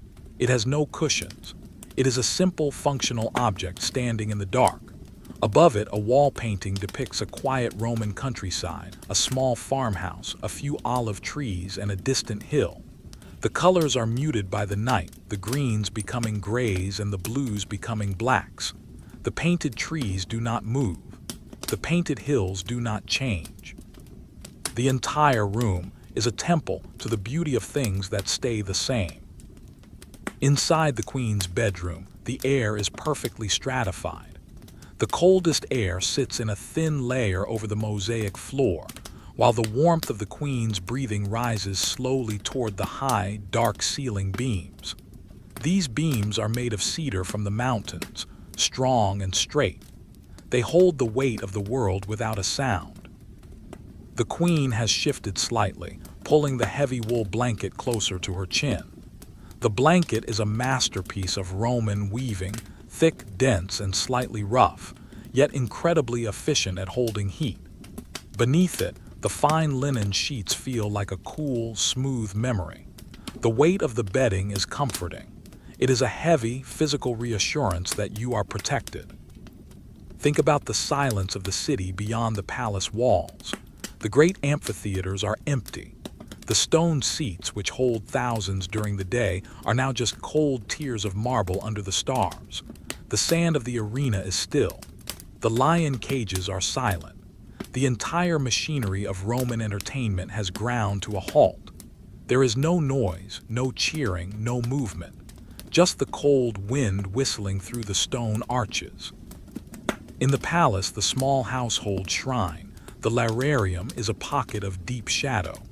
The small bronze figures of the household gods are cold. They have no needs. They do not sleep, yet they are the essence of rest. They represent the continuity of the home, the idea that this house has always been here and will always be here. This permanence is the ultimate boredom and the ultimate peace. You might feel your own heartbeat slowing, matching the slow, steady rhythm of the night. There is no urgency in your chest. There is no hurry in your mind. You are like a piece of marble, carved into a state of eternal relaxation. On a small marble pedestal near the bed, a silver pitcher of water sits. The water was poured hours ago. Any air bubbles that were in the water have long since risen to the surface and vanished. The water is now perfectly still, perfectly flat, and perfectly cold. It is a liquid stone, waiting in the dark. The air in the room is neutral. It has no scent of flowers or perfume now. It just smells of the clean, dry stone and the ancient wood. It is the smell of a place that is completely at rest. In the garden, the cypress trees stand like tall, dark feathers against the sky. They do not sway. The air is so still that even their delicate needles are motionless. The dew has formed a heavy, wet blanket over the grass, making every blade of green hang low toward the earth. The world is being pulled down by the night, encouraged to sleep by the very law of gravity. The queen's eyes are closed, her lashes resting against her skin. She is not dreaming of empires or gold. She is not dreaming at all. She is simply existing in the hollow of the night. The cold stone palace is her fortress. The heavy wool is her shield. You are drifting now, moving further away from the world of action. The stone is cold, the bronze is still, the wool is heavy, the night is long. There is nothing to do, there is nothing to think about. The history of this moment is the history of a silent floor and a warm bed. You are safe. You are bored. You are at peace. The night is now at its most profound stretch, the hour where the stars seem to hang lower and the silence becomes a physical weight. We are deep within the fifth watch. Inside the palace, the very atoms of the stone seem to have slowed their vibration, reaching a state of ancient mineral rest. You do not need to follow the thread of these words. Let them be a soft, gray fog that drifts through your mind, requiring no effort to understand. You are safe. You are warm. You are part of a world that stopped moving many hours ago. In the vestibule, the entrance hall of the Queen's private wing, the floor is paved with large, rectangular slabs of gray basalt. This is the same stone used for the great Roman roads, but here it has been polished until it is as smooth as silk. In the dark, the floor is a cold, dark mirror. It reflects nothing, for there is no light to reflect, but you can feel its presence. A vast, solid foundation that has never known a moment of instability. Against the wall of the vestibule sits a long bench made of solid bronze. The metal is thick and heavy, its surface cold to the touch. It has no cushions. It is a simple, functional object standing in the dark. Above it, a wall painting depicts a quiet Roman countryside, a small farmhouse, a few olive trees, and a distant hill. The colors are muted by the night, the greens becoming grays and the blues becoming blacks. The painted trees do not move. The painted hills do not change. The entire room is a temple to the beauty of things that stay the same. Inside the queen's bedroom, the air is perfectly stratified. The coldest air sits in a thin layer over the mosaic floor, while the warmth of the queen's breathing rises slowly toward the high, dark ceiling beams. These beams are made of cedar from the mountains, strong and straight. They hold the weight of the world without a sound. The queen has shifted slightly, pulling the heavy wool blanket closer to her chin. The blanket is a masterpiece of Roman weaving, thick, dense, and slightly rough, yet incredibly efficient at holding heat. Beneath it, the fine linen sheets feel like a cool, smooth memory. The weight of the bedding is comforting. It is a heavy, physical reassurance that you are protected. Think about the silence of the city beyond the palace walls. The great amphitheaters are empty. The stone seats, which hold thousands during the day, are now just cold tiers of marble under the stars. The sand of the arena is still. The lion cages are silent. The entire machinery of Roman entertainment has ground to a halt. There is no noise, no cheering, no movement. Just the cold wind whistling through the stone arches. In the palace, the small household shrine, the Narration, is a pocket of deep shadow. The small bronze figures of the household gods are cold. They have no needs. They do not sleep, yet they are the essence of rest. They represent the continuity of the home, the idea that this house has always been here and will always be here. This permanence is the ultimate boredom and the ultimate peace. You might feel your own heartbeat slowing, matching the slow, steady rhythm of the night. There is no urgency in your chest. There is no hurry in your mind. You are like a piece of marble carved into a state of eternal relaxation. On a small marble pedestal near the bed, a silver pitcher of water sits. The water was poured hours ago. Any air bubbles that were in the water have long since risen to the surface and vanished. The water is now perfectly still, perfectly flat, and perfectly cold. It is a liquid stone, waiting in the dark. The air in the room is neutral. It has no scent of flowers or perfume now. It just smells of the clean, dry stone and the ancient wood. It is the smell of a place that is completely at rest. In the garden, the cypress trees stand like tall, dark feathers against the sky. They do not sway. The air is so still that even their delicate needles are motionless.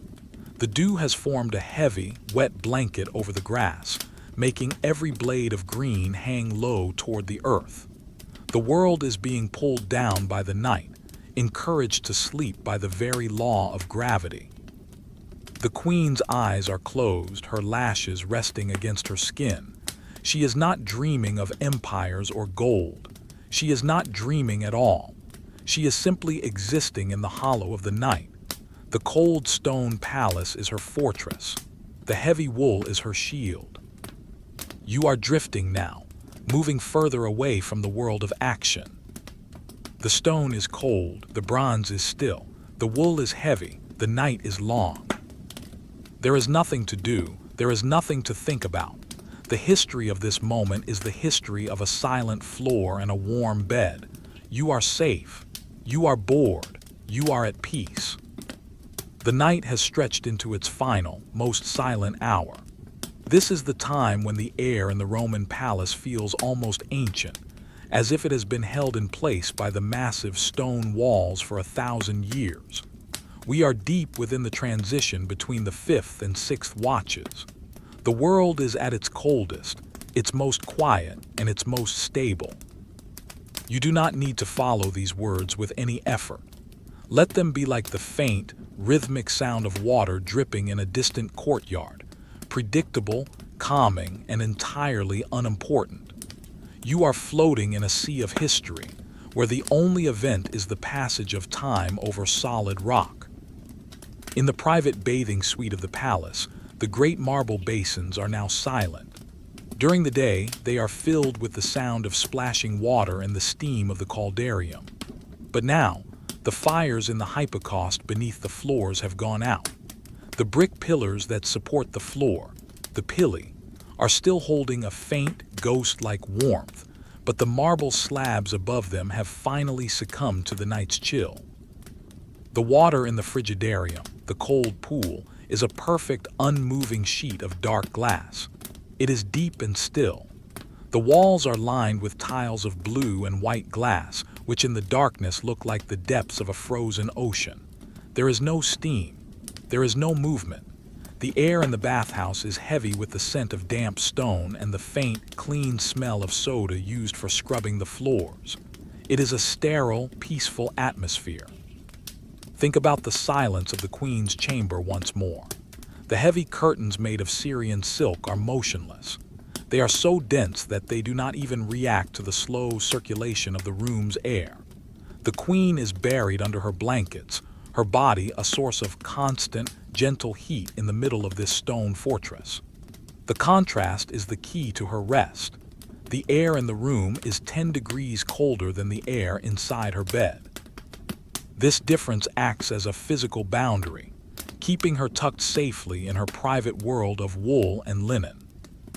The Queen's jewelry lies on a small tray of beaten gold, a necklace of emeralds, a pair of pearl earrings, and a heavy gold armband. In the daylight, they are symbols of power and status. In the dark, they are just cold minerals and metal. They have no weight in her mind. They are just objects, resting on a table, waiting for a morning that feels a lifetime away. The floor of the bedroom is a masterpiece of opus secta large, precisely cut pieces of colored stone. There is yellow marble from Numidia, red porphyry from Egypt, and green Spartan basalt. These stones were formed millions of years before the Roman Empire even existed, and they will be here long after it is gone. Their permanence is a heavy, grounding force. To sleep above them is to sleep on the very foundation of the earth. Beyond the palace, the great Roman Forum is a canyon of shadows. The temples of the gods are locked with massive bronze keys. The columns of the Temple of Saturn cast long black shadows across the empty pavement. There is no one there. No senators, no lawyers, no merchants. The heartbeat of the empire has slowed to a crawl. The stones of the city are breathing in the cold night air, contracting slightly, settling into the ground. You might feel the stillness in your own chest. Your breathing is deep and effortless. Your lungs are expanding and contracting with the rhythm of the palace. You are as safe as the grain in the warehouse, as still as the water in the pool, and as heavy as the stone in the wall. In the corner of the room, a large wooden chest holds the Queen's winter cloaks. The wood is dark oak and the iron hinges are cold. The chest is a silent, heavy presence. It holds the history of past winters, the smell of wood smoke and pine. It doesn't move. It doesn't make a sound. It is just there, a boring, reliable piece of the world. The air is thin and crisp. It tastes of the high mountains and the open sea. It is the air of an empire at peace. The Queen's hand has slipped slightly, resting on the edge of the mattress. The leather straps of the bed frame hum with a very low frequency as they support her weight. It is a sound you can feel more than hear. It is the sound of tension held in balance. The stone is cold, the water is still, the wool is heavy, the empire is silent.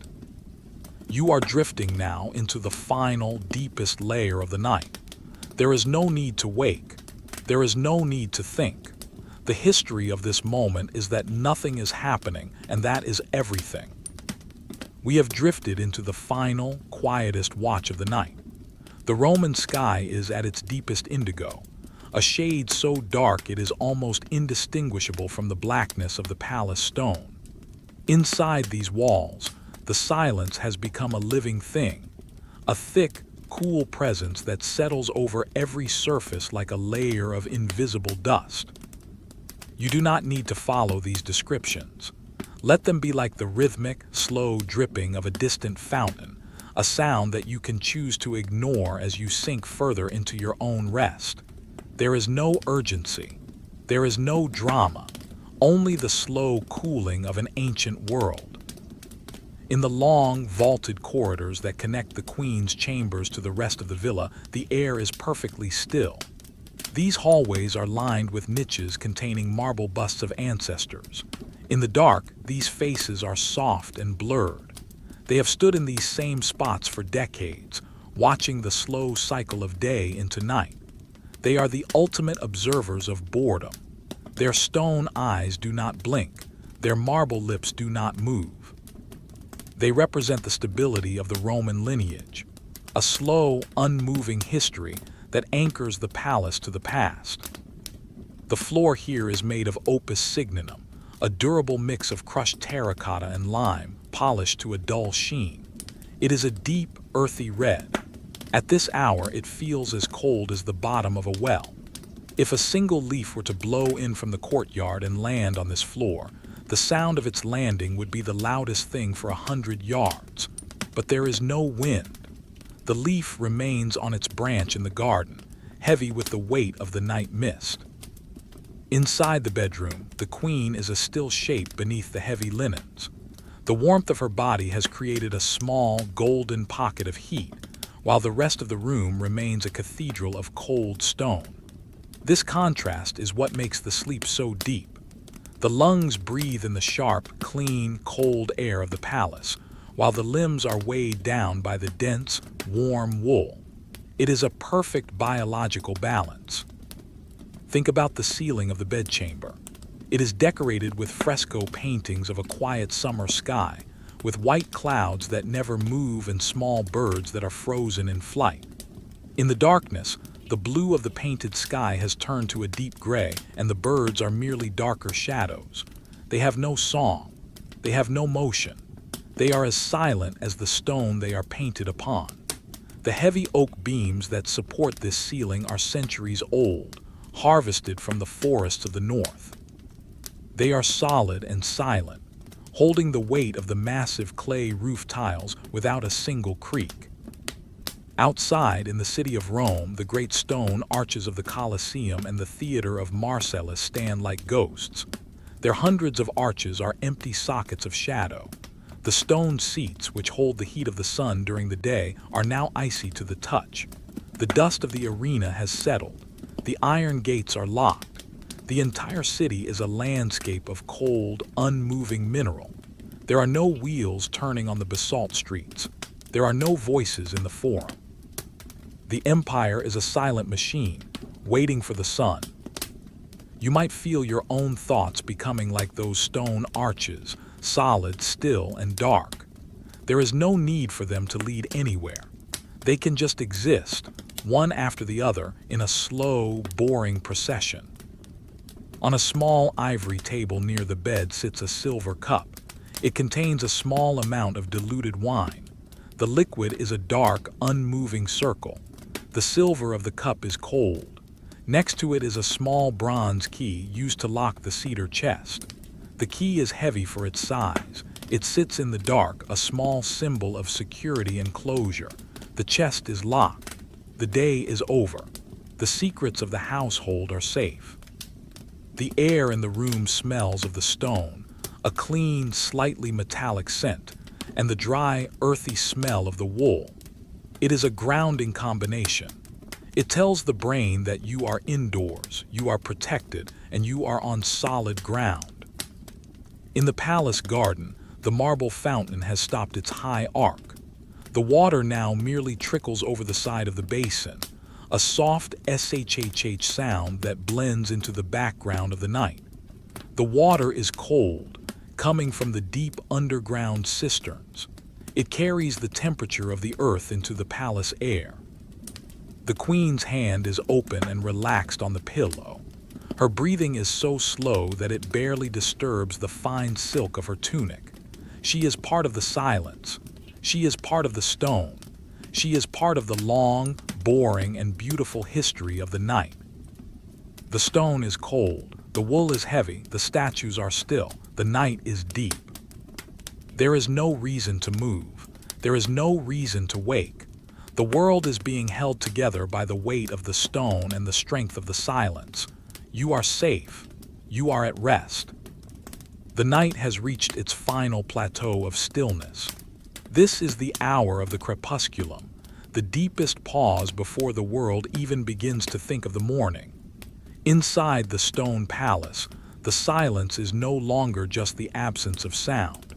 It has become a physical presence, a heavy, cool blanket that rests over every marble surface and every wooden beam. You do not need to follow these words. Let them be a slow, rhythmic hum like the distant, unmoving sound of the sea against a stone pier. You are safe. You are warm. You are sinking into the core of a silent, ancient world. Deep in the heart of the palace lies the queen's private treasury, not a place of drama or gold coins, but a room of storage and stillness. The walls here are the thickest in the entire villa, made of solid blocks of gray volcanic tuff. Inside, the air is perfectly preserved. It is a dry, cool atmosphere that smells of old parchment and the metallic tang of bronze. There are no windows here. The darkness is absolute. Against the walls stand heavy wooden cupboards made of dark Lebanese cedar. Inside these cupboards, rolls of linen and silk are stacked in perfect, boring rows. Each roll has been folded by a servant's hand and pressed flat by the weight of the fabric above it. They do not move. They do not rustle. They are just cylinders of texture waiting in the dark. On the stone shelves, there are small ceramic jars filled with spices, black pepper from the east, dried ginger, and cumin. The jars are sealed with wax. The scents are trapped inside. Everything in this room is a record of something saved, something held, and something at rest. Inside the queen's bedroom, the cold of the stone has reached its maximum density. The air is so still that if you were to light a candle, the flame would not flicker a single millimeter. But there is no candle. There is only the soft, dark silhouette of the furniture and the heavy mound of the bed. The queen is resting in the center of her mattress, which is supported by a network of taut leather straps. These straps do not squeak. They are pulled tight, holding the weight of the world with the same quiet strength as the palace foundations. The floor tiles in this room are a mosaic of white and black, forming a simple geometric pattern of interlocking squares. At this hour, the white stones look like pale mist, and the black stones look like deep holes in the earth. They are freezing to the touch, a stark contrast to the thick, knitted wool socks that the queen wears beneath her blankets. This is the Roman way, protecting the heat of the body against the eternal cold of the architecture. Think about the silence of the great Roman kitchens again. The large stone mortar used for grinding grain into flour sits on a heavy wooden table. The pestle, a smooth stone cylinder, rests inside the bowl. They are both cold. The flour dust from the evening has settled onto the floor, a thin white veil that marks the end of the day's labor. There are no fires. There are no voices. The copper kettles hang from their iron hooks, as still as the statues in the garden. Beyond the palace, the city of Rome is a vast, silent map of stone. The great aqueducts stretching across the Campagna are silent giants. The water moving through their channels is the only thing that doesn't sleep, but its movement is so constant and so rhythmic that it becomes a part of the silence. It is a boring, endless flow that requires no human intervention. It is the blood of the empire, moving through veins of stone, while the body of the empire rests. You might feel the stillness in your own limbs. Your arms are heavy. Your legs are anchored. Your shoulders are broad and relaxed. You are becoming a part of the palace itself, a pillar of peace in a world of shadow. On a small marble shelf near the queen's bed, there is a small bronze mirror. Its surface is slightly curved and highly polished. In the dark, it reflects nothing but the absence of light. Next to it is a small bone needle used for fine embroidery. It is a tiny, simple object. It is not working. It is not moving. It is just a point of stillness in a room full of stillness. The air in the room is neutral and clean. It has no temperature of its own anymore. It has simply become the temperature of the night. It is the smell of the earth, the stone, and the passage of time. In the courtyard, the marble benches are wet with the pre-dawn dew. The moisture has pooled in the carved details of the stone, the acanthus leaves and the lion's paws. The water is clear and cold. A single leaf from a laurel tree has fallen into the fountain's basin. It floats there, unmoving, a dark shape on the surface of the dark water. The queen's breathing is the only clock, in and out. It is a slow, natural rhythm that has no end. It is the sound of a life at peace, protected by 3 feet of concrete and 1,000 years of tradition. The stone is cold, the linen is still, the wool is heavy, the empire is silent. You are drifting now further into the heart of the Roman night. There is no reason to wake. There is no reason to think. The history of this moment is the history of a silent room and a warm heart. You are safe. You are bored. You are at rest. The night has now entered its most profound stretch of boredom. We are in the 5th watch, the time when the Roman world feels most like a museum of stone and shadow. Within the palace, the air has stopped circulating entirely. It rests in heavy, cool layers, undisturbed by any movement. You do not need to follow these words. Let them be like the grain of the wood on a dark table, present but not requiring your attention. You are safe. You are drifting. You are held by the weight of the ancient earth. In the queen's private weaving room, the large vertical loom stands as it has for many hours.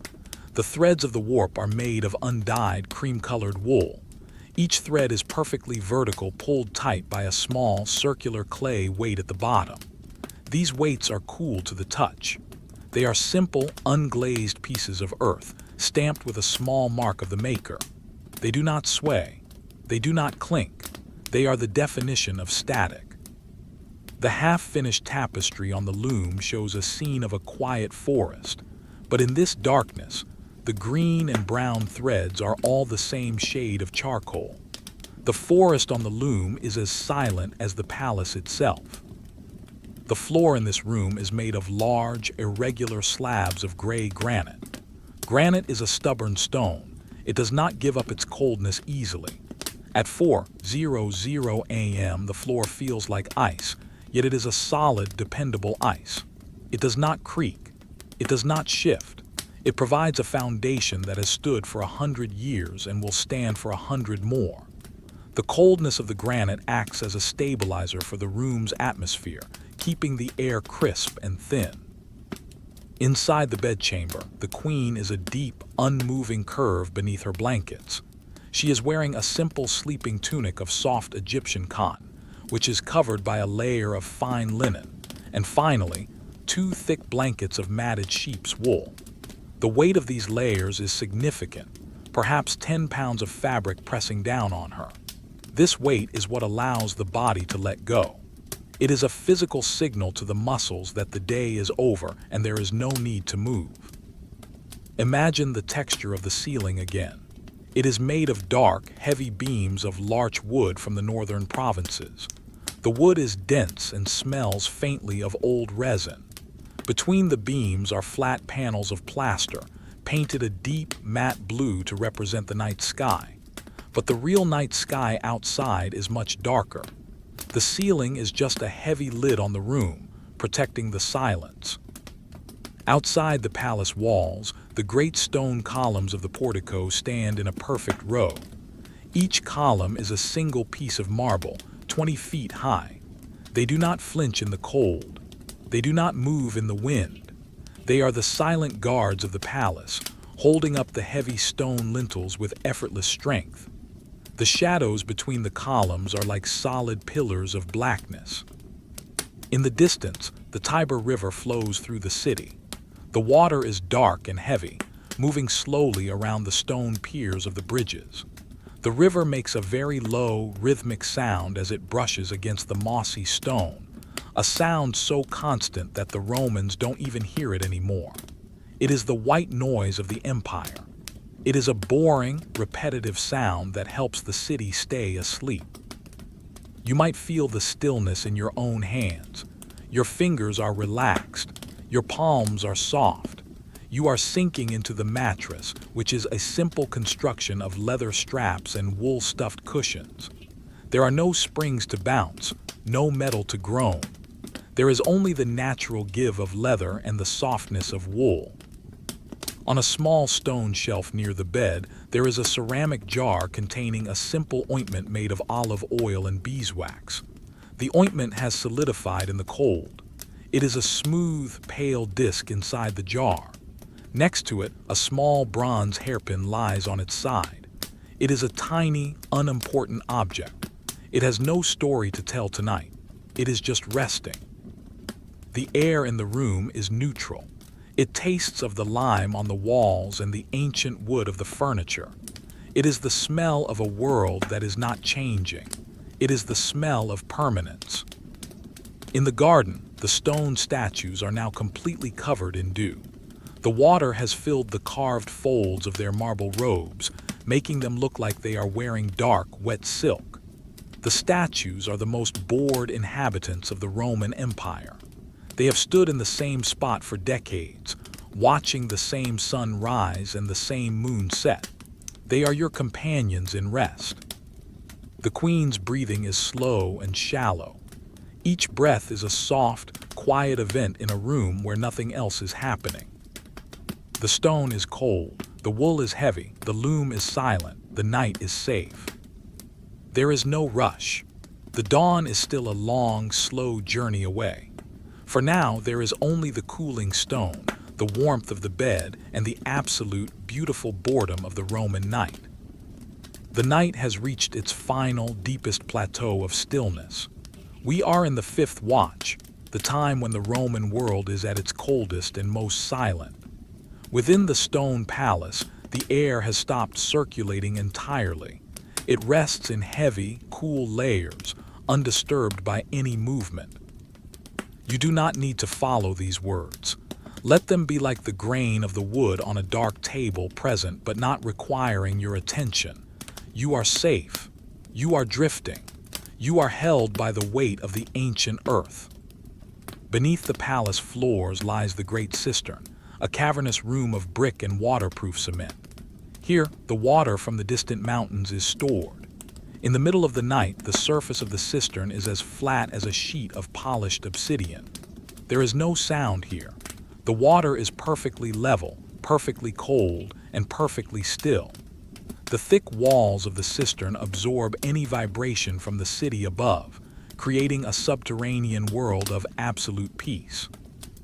The water carries the chill of the deep earth, cooling the stone foundation of the rooms above. In the queen's private library, several rooms away from her bed, the air is thick with the scent of dried papyrus and old cedar wood. The scrolls are tucked into their circular wooden bins, each one capped with a small lead tag. The labels do not flutter. The pens, made of hollow reeds, rest in a bronze tray, their ink dried into a matte black crust. This is a room of silent knowledge, but tonight, the knowledge is resting. The history of the past is sleeping alongside the people of the present. The stone walls of the library are 4 feet thick, ensuring that the silence inside is never broken. Inside the bedchamber, the queen is a still shape beneath her blankets. The warmth of her body has created a small, golden pocket of heat, while the rest of the room remains a cathedral of cold stone. This contrast is what makes the sleep so deep. The lungs breathe in the sharp, clean, cold air of the palace, while the limbs are weighed down by the dense, warm wool. It is a perfect biological balance. Imagine the floor under the bed once more. It is a mosaic of tiny, cold stones depicting a scene of a quiet garden with unmoving birds. The birds in the floor do not fly. The leaves in the floor do not rustle. Everything in the Roman world, from the floor to the ceiling, is designed for permanence. The stone doesn't care about time. The stone doesn't care about the weather. It simply stays. Outside the palace, the great stone columns of the portico stand in a perfect row. Each column is a single piece of marble, 20 feet high. They do not flinch in the cold. They do not move in the wind. They are the silent guards of the palace, holding up the heavy stone lintels with effortless strength. The shadows between the columns are like solid pillars of blackness. In the distance, the great city of Rome is a collection of silent shadows. The Forum is empty. The temples are locked. The thousands of ordinary citizens are tucked into their own beds of straw or wool. The entire empire is breathing in unison, a slow, shallow, collective breath. There are no wheels turning on the basalt streets. There are no voices. The empire is a silent machine, waiting for the sun. You might feel the stillness in your own chest. Your breathing is deep and effortless. Your lungs are expanding and contracting with the rhythm of the palace. You are as safe as the grain in the warehouse, as still as the water in the cistern, and as heavy as the stone in the wall. On a small marble shelf near the queen's bed, there is a small bronze mirror. Its surface is slightly curved and highly polished. In the dark, it reflects nothing but the absence of light. Next to it is a small bone needle used for fine embroidery. It is a tiny, simple object. It is not working. It is not moving. It is just a point of stillness in a room full of stillness. The air in the room is neutral. It tastes of the lime on the walls and the ancient wood of the furniture. It is the smell of a world that is not changing. It is the smell of permanence. In the garden, the stone statues are now completely covered in dew. The water has filled the carved folds of their marble robes, making them look like they are wearing dark, wet silk. The statues are the most bored inhabitants of the Roman Empire. They have stood in the same spot for decades, watching the same sun rise and the same moon set. They are your companions in rest. The queen's breathing is the only clock, in and out. It is a slow, natural rhythm that has no end. It is the sound of a life at peace, protected by the heavy masonry of a world built to last forever. The stone is cold, the wool is heavy, the water is still, the night is safe.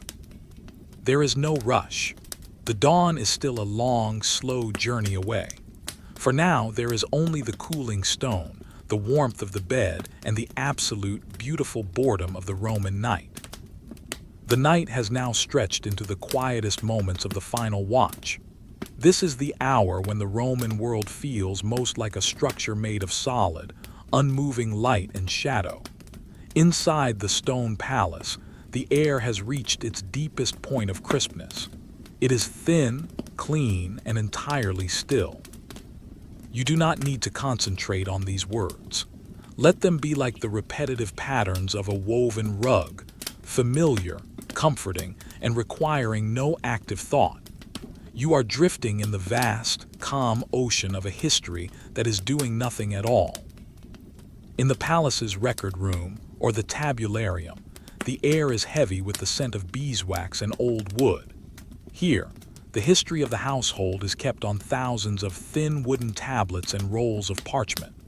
The tablets are stacked in wooden racks that reach from the cold stone floor to the dark ceiling beams. Each tablet is a thin slice of linden wood, covered in a layer of darkened wax. The words written there are fixed, frozen in the hardened wax. They are records of grain shipments from months ago, lists of amphorae and inventories of wool. At this hour, these records are just objects. They have no voice. They have no urgency. They are a library of boredom, sitting in a room where no one has walked for many hours. The floor of the archive is made of thick slabs of gray travertine. It is a humble, sturdy stone that holds the cold with a quiet persistence. The dust of the centuries has settled into the tiny pores of the stone, creating a surface that is soft to the eye but hard to the touch. The walls are thick, designed to protect the records from the heat of the summer and the damp of the winter. Now, they serve as a fortress of silence, blocking out any sound from the city outside. Inside the bedchamber, the queen is resting in a state of absolute suspension. Her bed is draped with a heavy canopy of dark wool, which acts as a second room within the room. This canopy traps the warmth of her body and the soft scent of lavender that has been tucked into the mattress. Outside the canopy, the room is a cold, stone cathedral. Inside, it is a small, warm nest. The transition between the two is a sharp line of temperature that keeps her safely tucked away. Imagine the ceiling above the canopy. The dark oak beams are heavy with the weight of the terracotta roof. Each beam was hand-hewn by craftsmen a lifetime ago. They are solid. They are dependable. They do not groan under the weight of the night. They are part of the permanence of Rome, a civilization that built its houses to be as enduring as its laws. Outside the palace, the great stone arches of the aqueduct stand like giants across the landscape. The water moving through the stone channels high above the ground is the only thing that does not stop. But its movement is so smooth and so constant that it is its own form of stillness. It is the rhythmic pulse of the earth's gravity, pulling the mountain water down toward the city's heart. In the distance, the Appian Way is a ribbon of cold basalt. The stones are worn smooth by the passage of millions of feet, but tonight they reflect only the pale light of the setting moon. No wagons are moving. No soldiers are marching. The road is just a path of stone, waiting for the sun to give it a shadow. You might feel the stillness in your own shoulders. They are sinking into the mattress. Your neck is relaxed. Your jaw is soft. You are becoming as unmoving as the marble busts in the corridor. You are a part of the architecture of the night. On a small side table near the queen's bed, there is a small bronze bowl containing a few dried rose petals. The petals are brittle and dark. They have no scent left to give to the air. They are just shapes resting on the cold metal. Next to them is a small ivory stylus used for writing on wax. It is a simple, pointed stick. It is not moving. It is not writing. It is just a point of silence.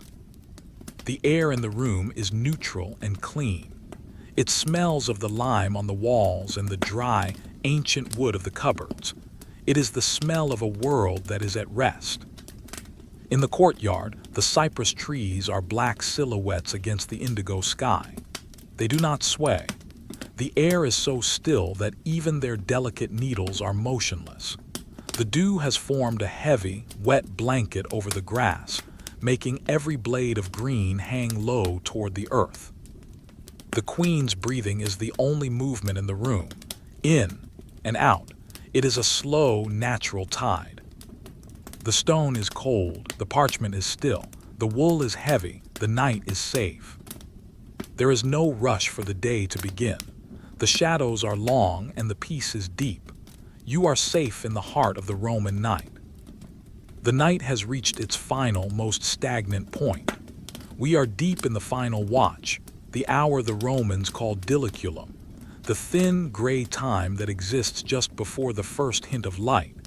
Yet, inside the palace, the darkness remains absolute, held in place by the massive stone walls. You do not need to listen to the words. Let the sound of the narration be a soft, low-energy hum, like the sound of the wind moving over a high mountain ridge. There is no news. There is no action. There is only the sensation of being surrounded by 3 feet of solid, cooling rock. In the lower levels of the palace, the storage rooms for the winter grain are silent. The floors here are made of heavy, unpolished granite, a stone that feels like frozen iron. This room is a graveyard of movement. Hundreds of sacks of wheat are stacked in perfect, boring rows. The grain is dry. It doesn't move. It doesn't make a sound. The weight of all that grain, thousands of pounds of it, presses down onto the granite floor, anchoring the room to the very center of the earth. The air here is the coldest in the entire palace, a deep, mineral cold that smells of dry earth and stone dust. High above, in the Queen's chamber, the environment is different, yet just as still. The high, narrow window is a rectangle of deep, dark charcoal gray. No bird has yet begun to sing. The air by the window is crisp, almost sharp, but it stays there near the stone, while the warmth of the Queen's breath stays near the bed. The Queen's bed is a fortress of texture. Underneath the heavy wool blankets, the sheets are made of linen that has been washed and sun-dried 100 times. It has a soft, papery feel, cool against the skin but warm within the microclimate of the bedding. The Queen's feet are tucked deep into the folds of the fabric. Her ankles are relaxed. Her toes are warm. She is as still as the statues in the garden, a monument to the power of rest. Imagine the ceiling beams again. They are dark, heavy, and silent. They are the skeleton of the palace, holding the immense weight of the terracotta roof. Each tile on that roof is a piece of baked earth, overlapping with the next to create a solid, heavy shield against the night. The roof is not just a cover. It is a weight that holds the silence down. Outside, the great city of Rome is a city of stone. The arches of the aqueducts, the pillars of the temples, the seats of the theater, they are all cold. They are all unmoving. The dust of the roads has settled. The iron wheels of the wagons are silent. The entire empire is a vast, quiet machine that has been turned off for the night. There is a profound beauty in this boredom. It is the beauty of a world that is completely safe and completely at peace. You might feel your own body becoming heavier, matching the weight of the palace. Your arms are like the bronze lamps, solid, cool, and still. Your legs are like the marble columns, strong and unmoving. Your mind is like the dark water in the cistern, flat, calm, and reflecting nothing but the silence. On a small ivory pedestal near the bed, there is a small glass bottle that once held perfume. The glass is thick and green. It is empty now, but a single tiny drop of oil remains at the bottom. It is a tiny world of liquid, perfectly still. Next to it, a small bone comb lies on a piece of soft leather. It is a simple tool for a simple life. It has no work to do. It is resting. The air in the room is neutral. It is the smell of the stone, the lime, and the ancient wood. It is a scent that has not changed in 100 years. In the courtyard, the marble benches are now at their coldest. The dew has formed a silver skin over the stone. A single laurel leaf sits on the bench, held in place by the weight of the water. The world is waiting, but it is waiting without any impatience. It is waiting because that is what the night is for. The Queen's breathing is the only clock, in and out. It is a slow, steady pulse that matches the slow turning of the stars. The stone is cold, the grain is still, the wool is heavy, the night is safe. There is no rush for the sun to rise. The darkness is a comfortable room. The silence is a warm blanket. You are safe in the heart of the Roman night. Stay here in the shadows of the stone where nothing happens and everything is at peace. The night has finally reached its end, yet the morning has not yet truly begun. We are in the final moments of the sixth watch, the antelucanum. This is the threshold between the deep, cold history of the night and the very first breath of the coming day. Within the Roman palace, the silence has reached its peak of density, a final moment of absolute, boring perfection. You do not need to wake. You do not need to open your eyes. The transition to the morning is as slow as the movement of a shadow across a marble floor. It will take a long time. For now, you are still held in the protective embrace of the cold stone and the warm wool. In the farthest corner of the atrium, the square of sky above the compluvium is no longer black. It has turned a very deep, bruised purple. The stars are still there, but they have become faint, like distant embers dying in a hearth. The air that falls through the opening is at its sharpest. It carries the scent of the morning mist rising from the Tiber River and the smell of damp pine needles from the hills. It is a clean, thin air that gently replaces the stagnant shadows of the night. Inside the Queen's chamber, the world is still dark.